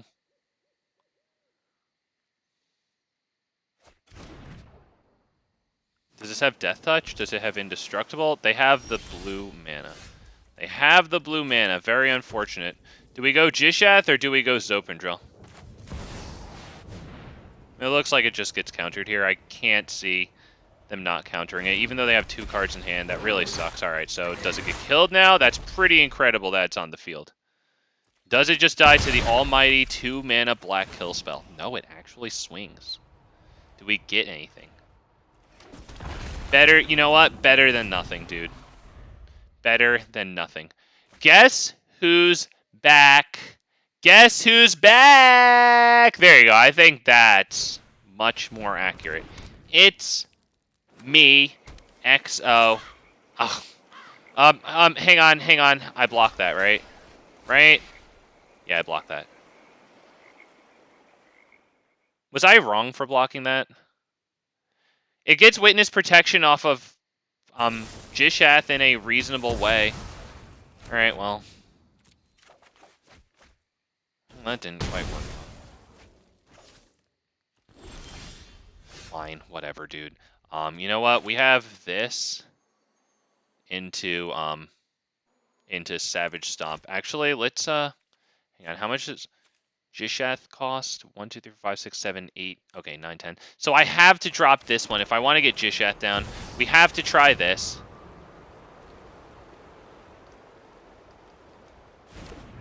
Pass through combat, fight their commander. Although, what is in there? Do I want to fight their commander?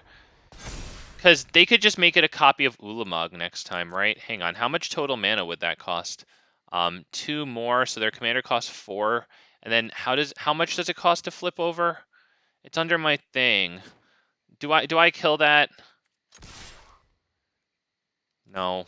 I won't be able to anyway, because I forgot this costs 2 less to cast if it targets a dinosaur you control. I don't have any dinosaurs. Alright, he's tutoring for a card, you guys.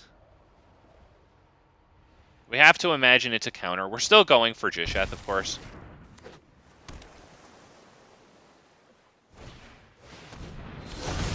Alright, Ulamog, that's definitely annoying, but... Wait, what? Why did you do that? Why didn't you keep it open to block? Like, you know it's gonna happen. Right? Like, are you aware of what's about to happen to you? Are you an idiot? What? What? Dude, Pete his pants in his excitement to cast the Ulamog, well, not cast. Right, yeah, he didn't cast it. But Jesus, that was horrible. That was horrible. Good God, dude. What? You were doing fine until that. God, dude. That was terrible.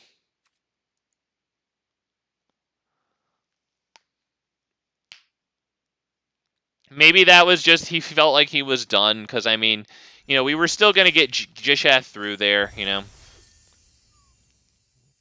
That was going to be a bad turn for him either way. I just can't believe he actually attacked with that.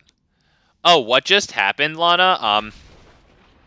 The guy revived a creature card from his graveyard, but it was just bring it onto the battlefield. It wasn't casted or anything, so he didn't get Ulamogs. You know, when you cast this, you can exile 2 target permanents. So he just brought it on the field, and it had haste, right? But Ulamog is a 10/10 indestructible. So, like, he could have used it, especially since he was facing down Zopendrill, right? Our power and toughness doubler. Like, he just milled us cards, which didn't do anything. My 8/12 Zopendrill blocked his 10/10 indestructible. I didn't take any damage.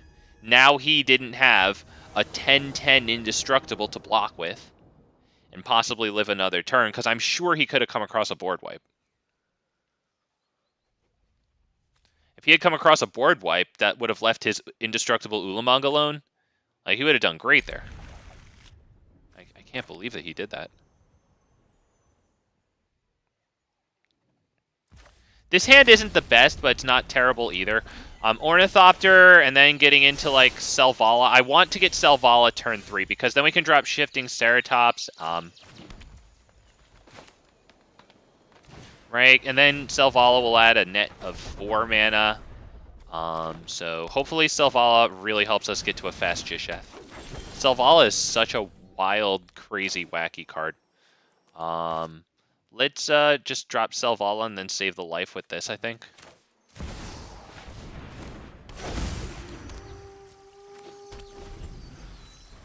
That guy could have had a much better chance. I did not have that game locked up, Lana Berry. Absolutely. Depending on what he top decked and given his colors Dimir, I think he could have had something pretty good. Wow, if only we could get into this turn, but I can't. I have to do Shifting Ceratops. Right? Let me hit the thinking, but I think I just have to go freaking Shifting Ceratops here. Yeah. We draw a card, though, since it's now the greatest power of things on the field. Okay. Not gonna lie. That's pretty good. Because now I can Savage Stomp. We get a +1/+1 counter. Now he loses out on those creatures, which would have really helped him out with Watley. And I don't have to trade in combat my Shifting Ceratops for his this thing, and he still keeps the 2 tokens. So that's really good for us.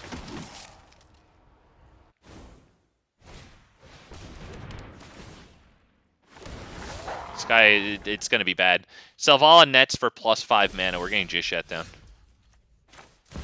They need, like, Swords to Plowshares. They might have it. We get a card here. Alright, yeah, they do get Swords to Plowshares. Nice and annoying. We'll draw a card.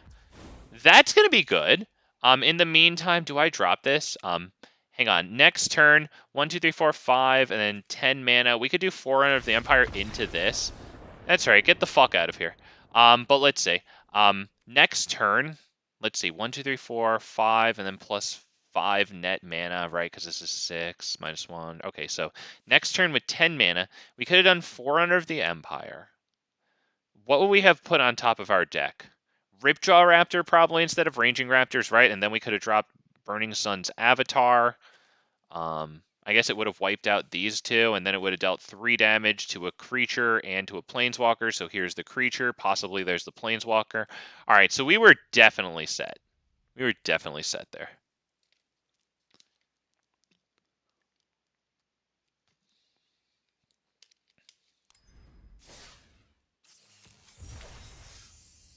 Yeah, unfortunately, that dude sat there, and he couldn't hit the Swords to Plowshares on Selvala because, you know, what's he going to do, lose his only defensive tool there?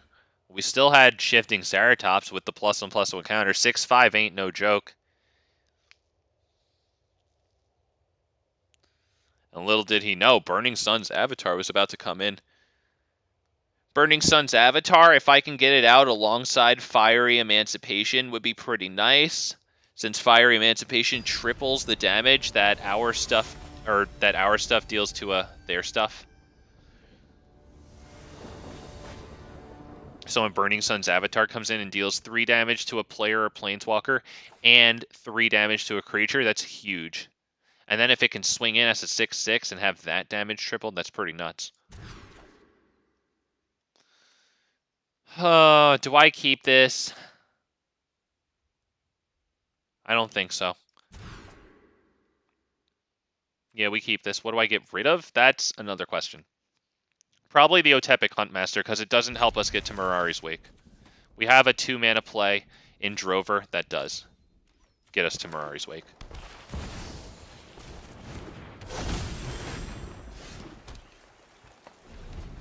Alright, wow, that was a real frame rate thing there. Okay. He ramps, unfortunately, he ramps. He ramps too, great.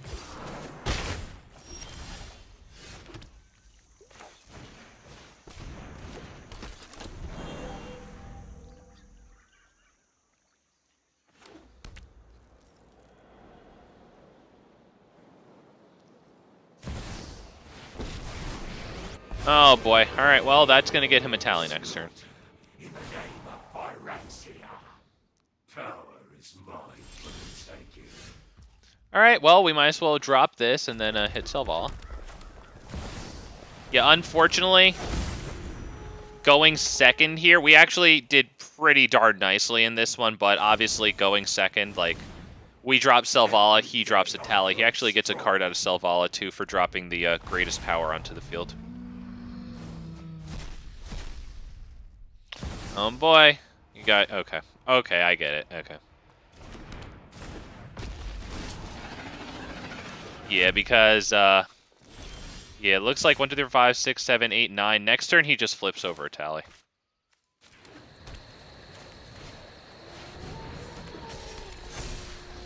It's very unfortunate that we have to drop Mirari's Wake and leave, but I genuinely wonder how this game would have gone if he had, you know, if we had dropped Mirari's Wake and then he had dropped his Atali, still gotten his Carnage Tyrant and the Cold Steel Heart, but then we untap and do what?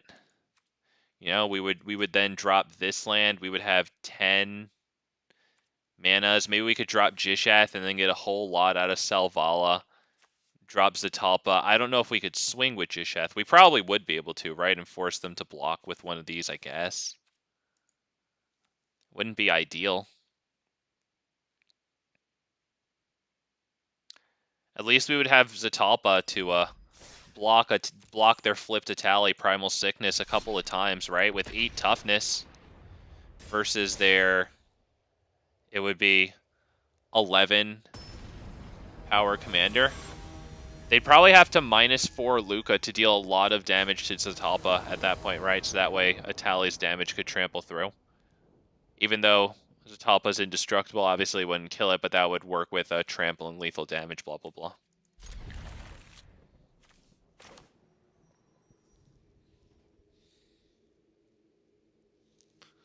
Looks like this is a game where we sit and ask permission.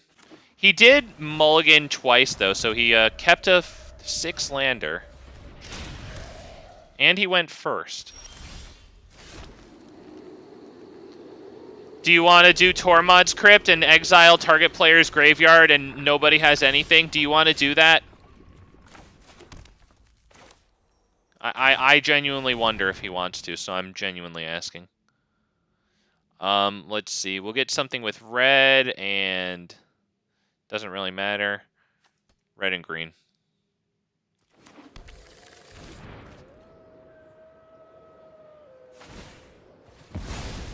Okay, draw a card. Nice.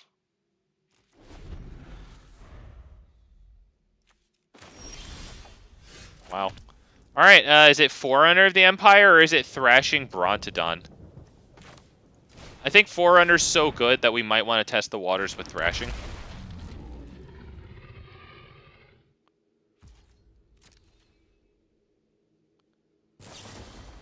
He's sending it back to hand. Yeah, that's fine, honestly. We can test the waters with it again. We don't need to destroy Tormod's Crypt here. There could be better things. Their commander also copies artifacts, so there could be some really good artifacts we'd want to copy. Let's go ahead and hit Forerunner at this point. Alright, hits the field. Yes, we will search our library for a dinosaur card. That dinosaur card, we have a lot of fun ones. It should either be Carnage Tyrant or Shifting Ceratops.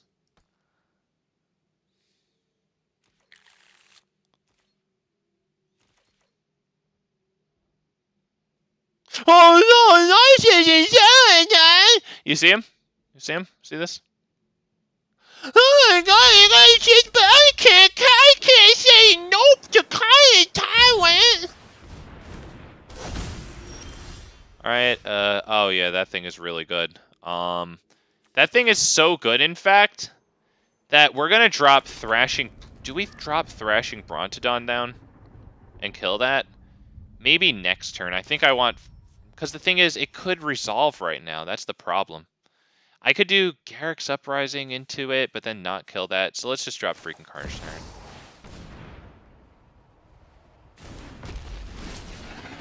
We don't need to do this. Decline.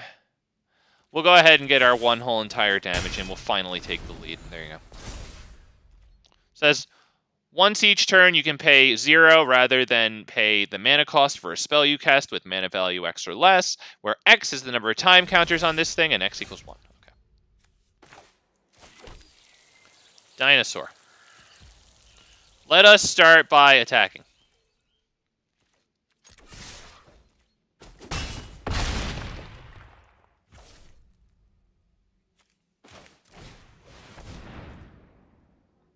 If he counters that, we can drop Garrick's Uprising. I think we could try to drop Garrick's Uprising anyway. Because since we control Carnage Tyrant, we will draw a card off of that. Wow, it actually hits. Alright, we like cards. Let's go ahead and do this right now. I don't want to give him free cast that X equals 2. And it's once per turn. Alright, nice. Yeah, he got the Stifle. He got it.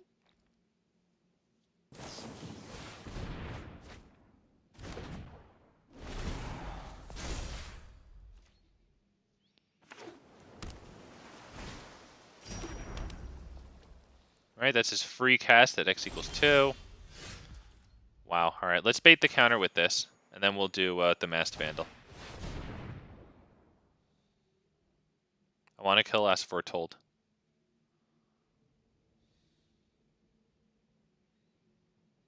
Oh, you know that's bait, you blue player. You know that's bait. Draw a card. We like cards. We love cards. Cards are the best. Ooh, did that make it lose its abilities? That does make it lose its abilities. Right there.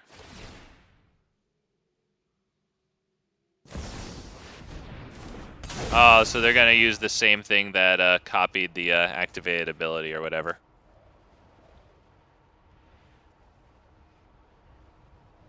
Yeah, what was that called? Subdue? Stifle. Stifle. Oh, God. Stifle from freaking Scourge. You love to see it, dude. Give him a moment. He's a blue player. Give him a second. Target player draws 2 cards. All right, yeah, I mean, the draw 2 cards is pretty big there. You're going to lose this now, hopefully. All right, exile my graveyard. Oh, wow, now I can't do the Masked Vandal there. That was actually well played. Well played, well played. Yep, very good. Let's do that. Let's attack.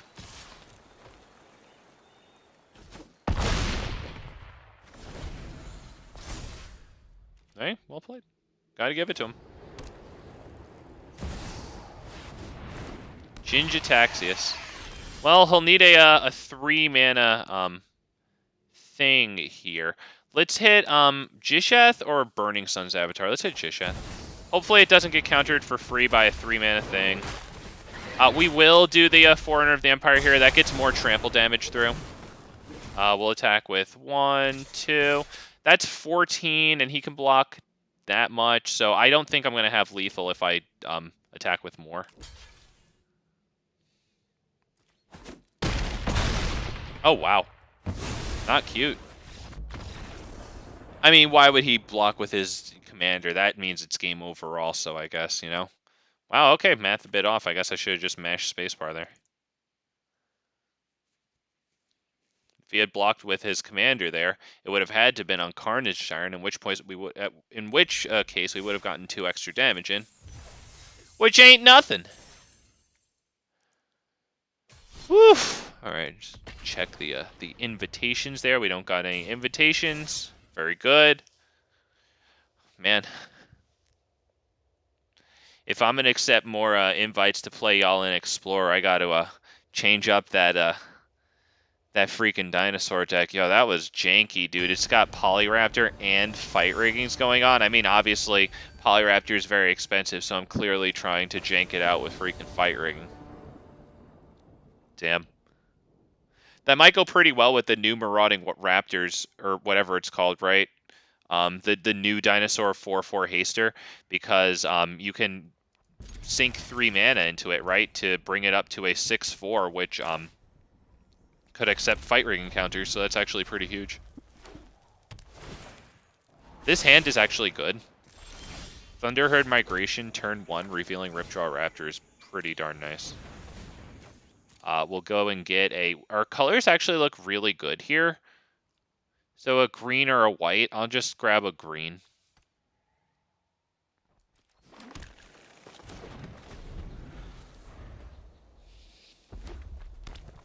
I'm feeling Mind Stone pass in this upcoming turn, because then next turn I can hit Skyclave Relic kicked.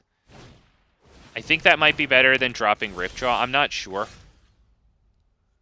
to be perfectly honest. Well, seeing that's actually pretty good, Rhythm of the Wild, because we can go this into Rhythm. That's good. Next turn, pay 2 life for this. Skyclave Relic tapped, or kicked.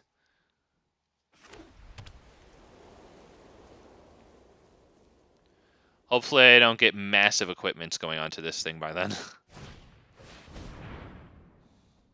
Search your library with the 3 freaking Plains cards put into hand. Damn, dude. That's very good. He won't be missing any land drops for some time. Okay, discard. It gets indestructible. Alright.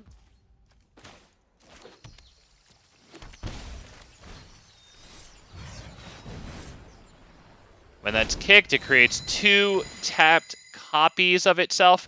It's indestructible, so are the copies. That's kind of nice. I think earlier today that mattered against someone with some decent artifact enchantment destruction. Forget what had happened, but I felt pretty good about the indestructible earlier. This is another thing that gets buffed the more ramp we have, right? Because all those 4 mana ramp 2 spells bring you right up to a 6 capability for mana. Equipped warriors you control have double strike. That's a great card. It itself is a warrior. Commander, this warriors. This warrior is a 3/1 base that can get indestructible.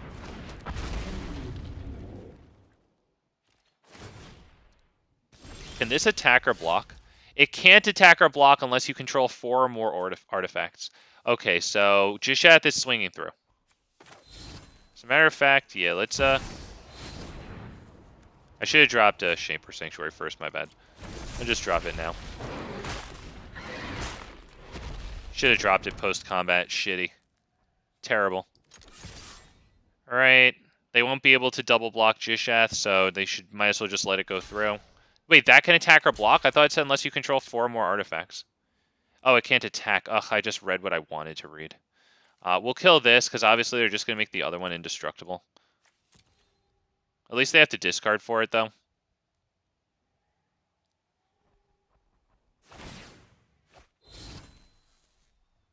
Alright, it's one of the planes. Oh, he's dead. Oh, yep.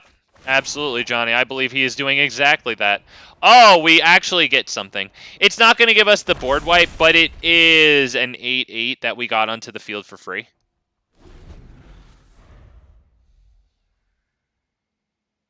Next turn, we can drop Carnage Tyrant and Ripjaw Raptor, both hasted. Add to the fun. Okay, we get a card for that, so Shaper Sanctuary. Doing nice right now. Can't attack or block. Activate abilities. Can't be activated, and it can't crew vehicles. Nice. We have 1, 2, 3, 4, 5, 6, 7, 8, 9. Ooh, we need 1 mana to be able to do both of these. Otherwise, it's probably Carnage Tyrant and Deathgorge. Now it's a tally. Now it's a tally. And that's going to be a tally hasted. Does this have Death Touch? No. Tally hasted. If they don't deal with that, we're flipping that next turn. Circuitous Route, we'll take it. Can't attack or block. Activated abilities can't be activated. You love to see it. Is that this one? Nah, it's probably this one. Force them to pay the equip cost, which I guess, now that I think about it, would be really easy on their commander. I fucked up. Sorry, I should have played on the 3/1 there.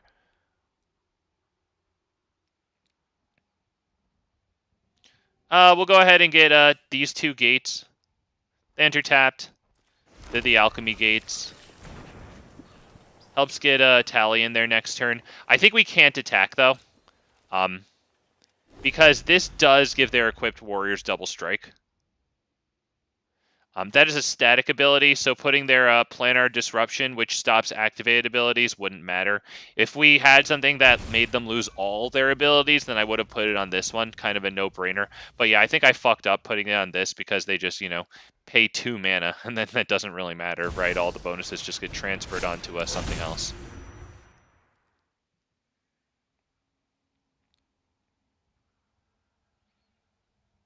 So, shit, I should have given him the +1/+1 counter.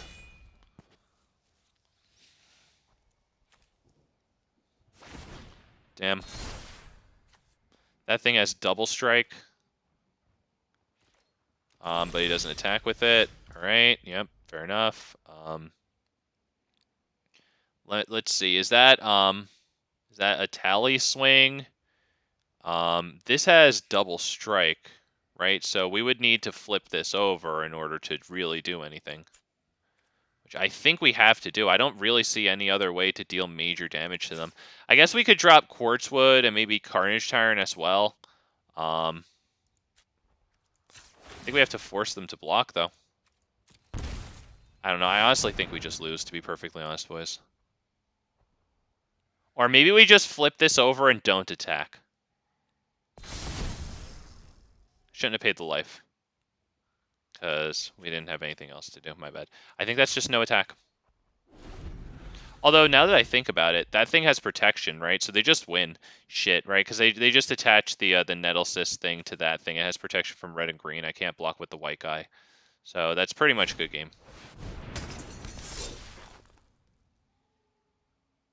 I mean, alright, you're taking forever, dude. But yeah, all he has to do is attach this one that gives him +1/+1 for each, like, what is it, artifact or something that he controls, and it's a double striker, so yeah, he just swings in there. So I guess my play was to just swing in with a tally. It gets very easily blocked, or maybe I should have set up a lot of extra blockers, but I just feel like it was kind of futile at that point if I couldn't kill that thing.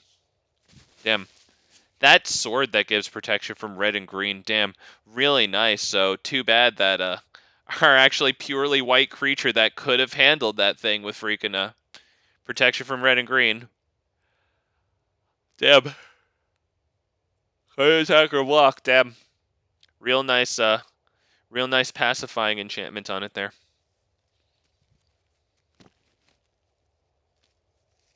Damn. Hate to see it, but worked out very nice for the guy in conjunction with that freaking damn sword.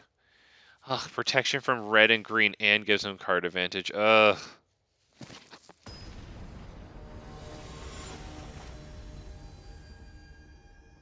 NAYA. Wow, nice, man. Green creatures. Geo here. Keeping it real. I like this guy. Let's mulligan this hand, because I don't like the hand. I do like this one. Who am I going to Forerunner for, though? That's gonna be tricky. Honestly, Trapjaw Tyrant might be a good one with Forerunner, and we focus on getting white mana with our ramps. Wish we went first. Can you not get Llanowar Elves? Okay, yeah, he didn't get Llanowar Elves. He got the Mystic. Oh, God. Oh, yeah, Johnny. Oh, yeah, their commander gives big plus. Oh, yeah. Oh, yeah. So this, to the north, we'll go ahead and grab, probably a white, and, doesn't really matter at this point. White and green, doesn't really matter as long as it has white, because we're going to be fishing Trapjaw Tyrant out with Forerunner of the Empire, and then we're going to start exiling their creatures, and hopefully they don't have a fight for Trapjaw Tyrant in time. Exiling their creatures will take away from their devotion.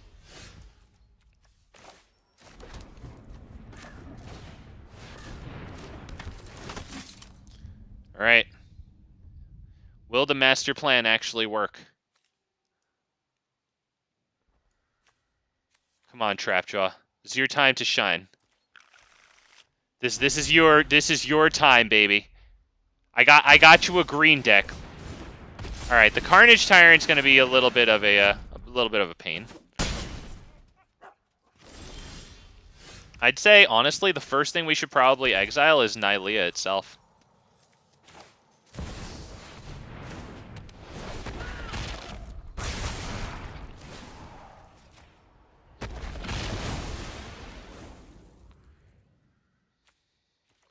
I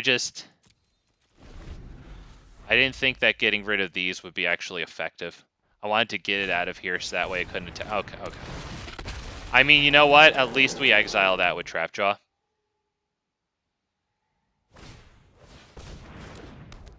They can equip that to fucking Galta. Are you kidding me? Are you kidding me? That's 19. I can block that much. That's okay. All right. Well, good game, dude. Well done. Well done.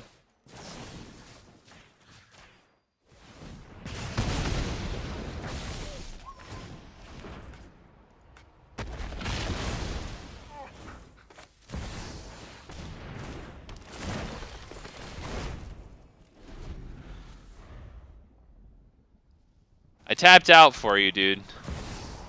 You're so geeky. And now I have to sit here and watch you. Bro, I tapped out for you, my dude. You have Galta. You have comically Galta.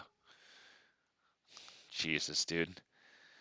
You can't do anything nice for these people, man. I try to let a fellow green player have some smashy big boy time with his freaking Galta with the nice Swiftfoot boots. He sits there, he plays the Great Henge to sit there and set up to freaking go off on me. Like, dude, you have Galta here. You won. All you have to do is mash your spacebar and realize your victory, which is yours already. Like, come on, dude. Because fuckers like you have to sit there and show everyone how big and strong they are. Good God, dude. Your fellow green player, too. You try to be nice. Volo Guide to Monsters by Mordred. Alright, man. You know, if I knew that I was going to get land number 4, I would take this.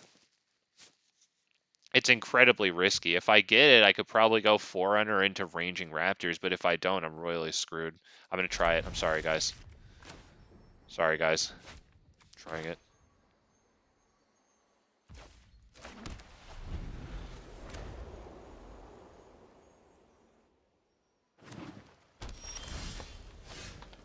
Can I please get the land? I just really want to try it. I'm really interested in if the Ranging Raptors and Forerunner is actually going to work out. Please just give it to me. Does that mean that there was a land on the top? We have to get something with red in it. Honestly, maybe I should have gotten the red and white one since look at the hand. Alright, can I please get exactly the right card? Can I please get the land that enters untapped? Sorry, guys. Yes. Looks like they can drop their commander if they so choose. When you cast a creature spell that doesn't share a creature type with a... Okay, dude. Probably put that on red. It's going to take a little while of clunking. So that gets copied. Great. Alright, that's not good. I think we pretty much... Okay, dude, you're really going to take fucking damn forever. One of the Imriths got legend ruled out, but I'm sorry, you guys. I really didn't need to leave that game. I'm sorry. I'm just annoyed that I'm clunking freaking along right there. I probably shouldn't have left that one, to be perfectly honest. Sorry about that. I really only lost one turn there. And his Imrith did get legend ruled out. I'm going to be perfectly honest with you. I didn't read the card enough, and because I just read it, I didn't remember it. Like, yeah, I didn't see anything about the token being non-legendary there, so of course it was going to get legend ruled. My bad. But nevertheless, at least we have something keepable here.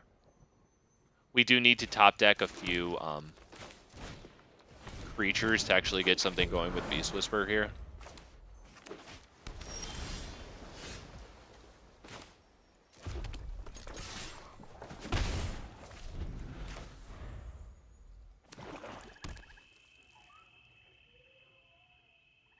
Does Elvish Mystic live? Frogify. Alright, well, we might as well drop this tapped. Alright, swing for 2. Or 1, whatever.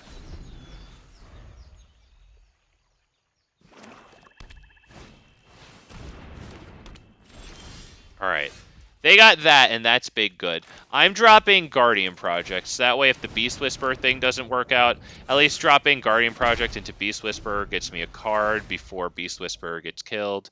Although, with Guardian Project, if the Guardian Project trigger to draw a card is on the stack and they kill your creature that triggered it, you wind up not getting the card. Because, like, Guardian Project triggers, and then when it's going to resolve, it checks your card to see if it has the same name. And if the card is dead, then it checks for a card, doesn't see one, and you just don't get your card. Sucks to suck. Let's drop this one on probably green. That's fine. Let's do the Beast Whisperer, get a freaking card. And hope that they don't just slam Ulamog onto the field next turn.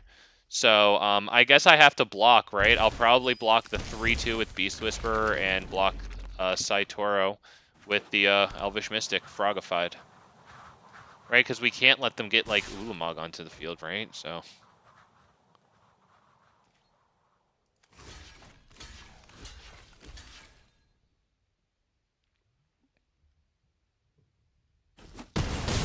Ali, hell yeah, man. Have a good one. Thank you for stopping by, man. If you could leave a like on the way out, I'd greatly appreciate that. And as always, thank you for the games, too. Oh, okay, he got freaking Time Warp, damn it. Alright, well, here comes Emrakul.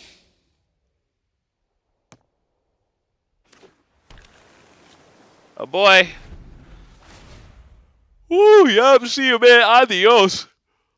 Woo, okay. Just a treasure token, damn. Not even a card.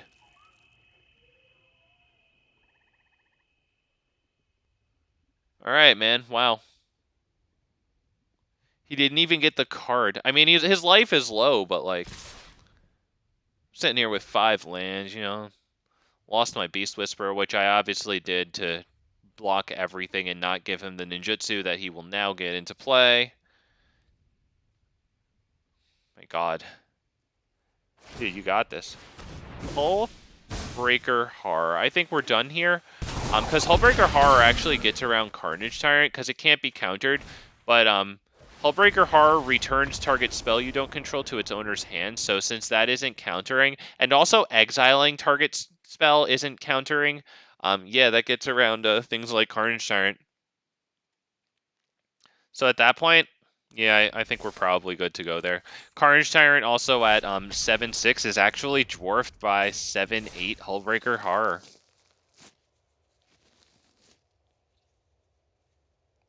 Although I can fight the two if I wind up getting a +1/+1 counter on Carnage Tyrant somehow. Savage Stomp does that. When is it when it targets a dinosaur you control? No, I think it's just whenever you use Savage Stomp. I forget if it only puts the +1/+1 counter on a dinosaur or not. It looks like we're probably up against life gain triggers tribal here. I cannot keep that hand. Ooh, Ranging Raptors isn't going to have the best time getting damage against them is the problem. It's a semi-coherent hand, but I have a bad feeling about it. I just don't think it goes too far. It's semi-coherent, though. It has Ranging Raptors to hopefully, maybe, possibly, probably not get us a land onto the field, to be perfectly honest. Alright, they start with, you have Hexproof. Not bad, okay. I don't know how much I have that's going to target them. Alright, put that on Dinosaur. We can probably drop a Mind Stone Pass. It's actually a pretty good drop. If we get a land next turn, going Arcane Signet into Ranging Raptors is huge.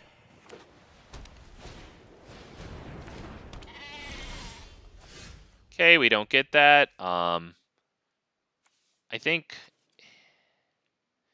honestly, it probably has to be this one. Because it's the only definite, like, increase to our mana capacity for next turn. Ranging Raptors, they could just exile it and then attack. Just not attack. Oh, boy. Jesus, dude. Fucking God. Alright. Alright, man. That's rotten, dude. That Sarah Ascendant is about to swing us a 6/6. Good God. Alright, you know what? At least we got Abrade. We have to kill Sarah Ascendant. I wish I could do Ranging Raptors and know that I was going to draw the land and then hit Abrade. We have to kill this. As long as you have 30 more life, it gets +5/+5 and freaking flying. +5/+5. No attacks, it just gets blocked.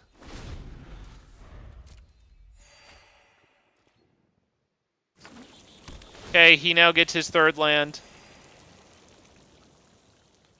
Although we went first in this one, I believe.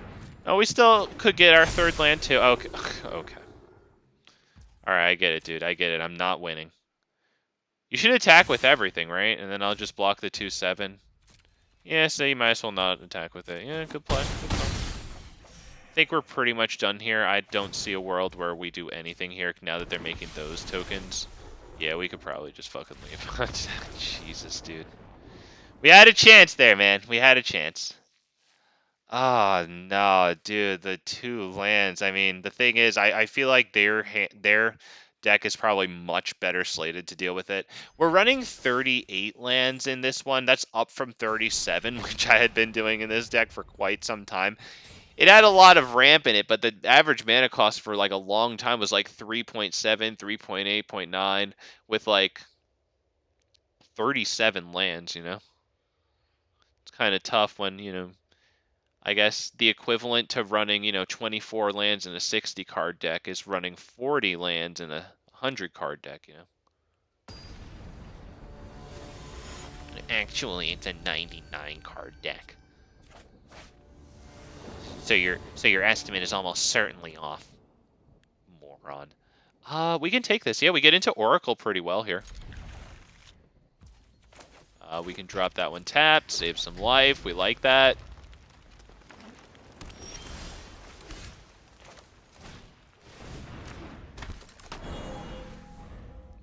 I think I want Oracle more than Augur, so if they just land pass, and they don't land pass, okay, so we can actually drop Oracle here and not worry about the counter. We love that, because the Oracle of Mul Daya is incredible. Got us a red, I like that. Fiery Emancipation there. It's going to be a...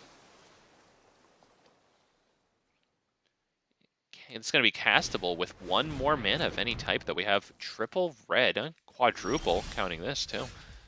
Oh, we don't get the dream. It's okay. The dream is tough. Let's go ahead and maybe drop Selvala. Right, Selvala adds mana. I like Selvala here. That would be attack right with Oracle. Does this do anything weird? When you draw a card, each opponent mills 2.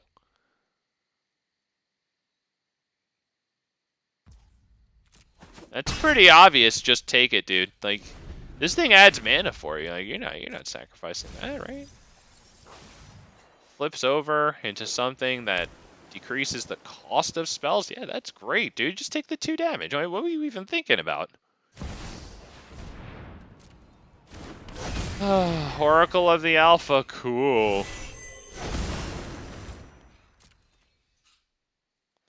We should probably kill this, though, because whenever it attacks, he does scry 1, and that is very good.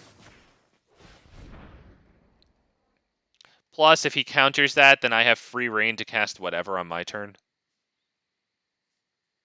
He has the 2 mana, considering he has this.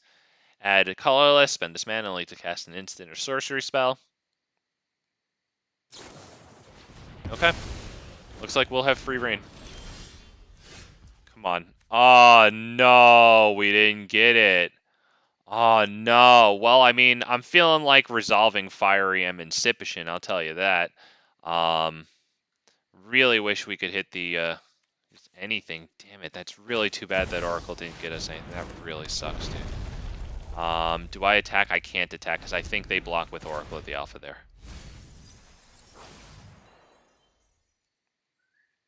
Milled us, and we still don't have the, land.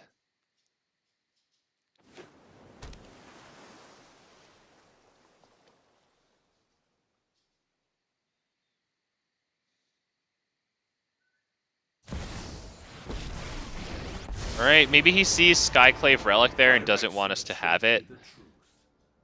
If we draw that Skyclave Relic into our hand and then, get an Oracle of Mul Daya land. Oh, okay, cool. Okay, cool.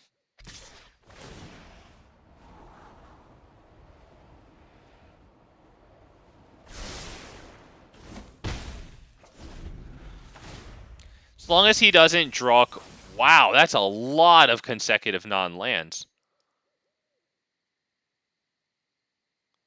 Wow, the rest of the deck is going to be lands. If we ever swing in with Gishath, we're just going to get lands.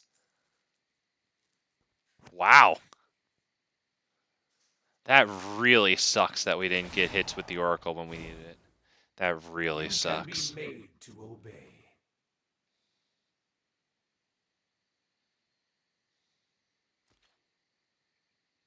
I would say they should attack with the Oracle, unless they need it to defend the Planeswalker, because it gives them a scry. Fine, alright. Well, we're going to do this. It'll shuffle the top card of our library if it resolves. If it doesn't resolve, it's Topiary Stomper. It's not the end of the world.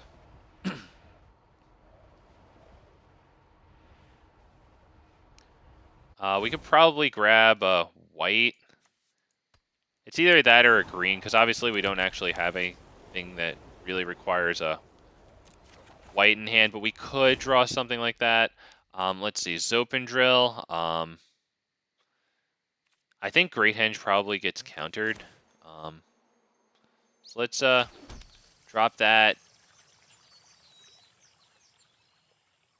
Hang on. 1, 2, 3, 4. Okay, yeah, we need to drop that. We need to pay 2 life. Let's do Armor Scrapgorger or Augur of Autumn.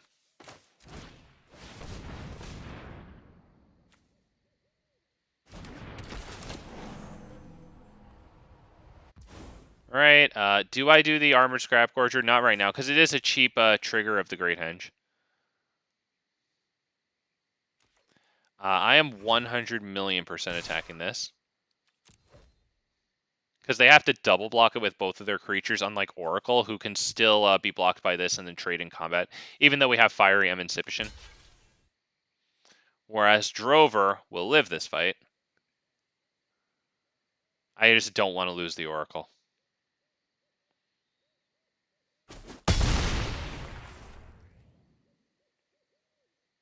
With one more land, Topiary Stomper will be able to attack our block. That's huge.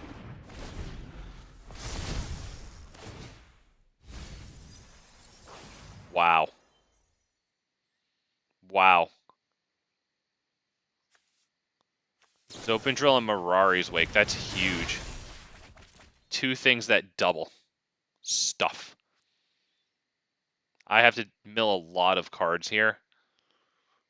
Looks like they drew 5, so I'm going to have to mill 10 there, right? Whenever you draw a card, each opponent mills 2. Can I, like, do this and speed it up? No, it just has to go at slow. Okay. Well, here's the stats. 54 Library, 31 Grave.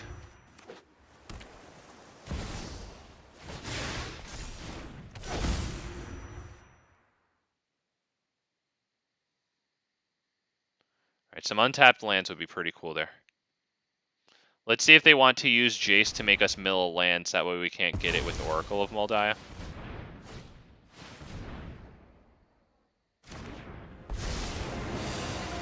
Kapask. Imasahak.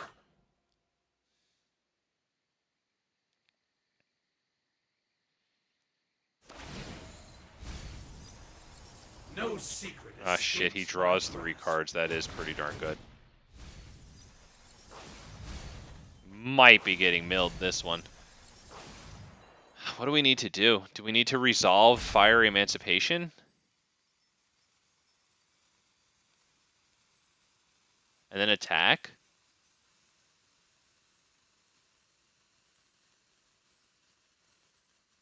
If we can get a 7th land onto the field, drop Fiery Emancipation for 6. Okay, well now Topiary Stomper attacking and blocking wouldn't do too much. Alright, that's big good. Pretty big good, honestly. What are we gonna do here? Gishath, does it get countered? I think we do the lands and then drop Gishath, right? And hopefully that resolves. We highly doubt it. It'd be really nice if it did. Yeah, they drew so many cards. Yeah, they've got the answer to that one. That sucks. Let's see. Armored Scrap Gorger. I don't know how good it's gonna be, but I feel like we might as well play it at this point. I think we're probably about done here, to be perfectly honest. Yeah, honestly, considering how long it's taking for Armored Scrap Gorger, I'm really good to just leave. I'm sorry, guys, but like it looks like he probably has this one. It's Armored Scrap Gorger on the stack. He's going to be drawing a lot of cards with his Jace and his Spark double copy of Jace, because now that we have so many cards, he does that mill thing, and then if a graveyard has 20 or more cards, draw 3 cards, which is, at this point, it incredibly tips the balance in his favor because we're probably just going to be getting countered and countered and countered and countered at that point.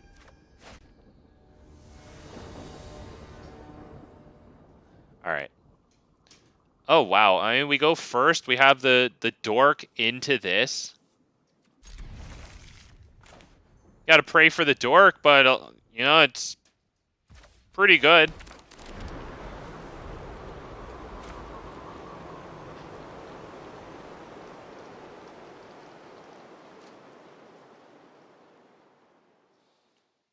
Wow, dude.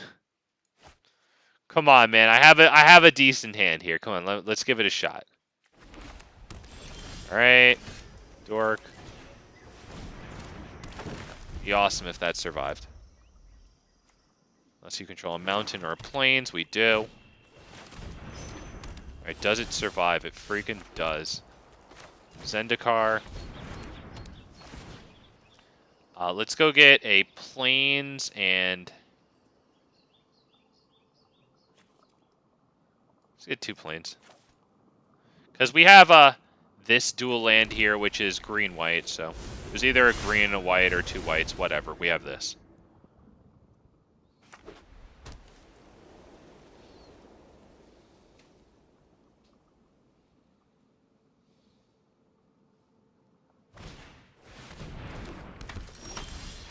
Right, they drop Kimball. We won't be able to get, right, 1, 2, 3, 4, 5, 6, so we can't get Gishath down here, so let's start with Oracle. We don't get any lands off the top, alright, fine. This on, we have enough, we have triple white, so that's fine. That's past turn.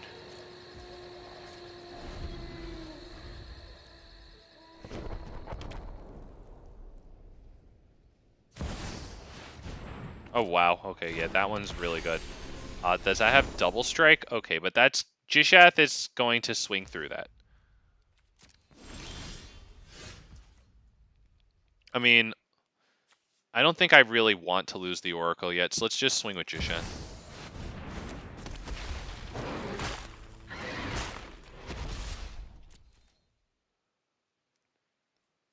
They can block it with Angel of Destiny, but they lose Angel of Destiny.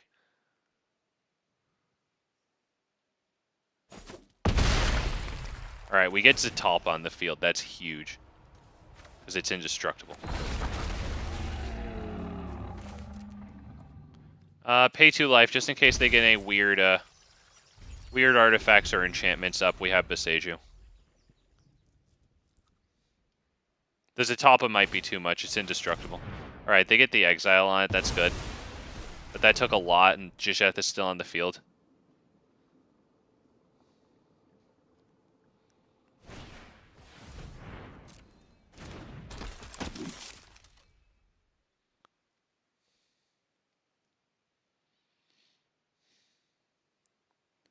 At this point, Awakening Sun's Avatar is fine, right? Because it gets us right into a Gishath.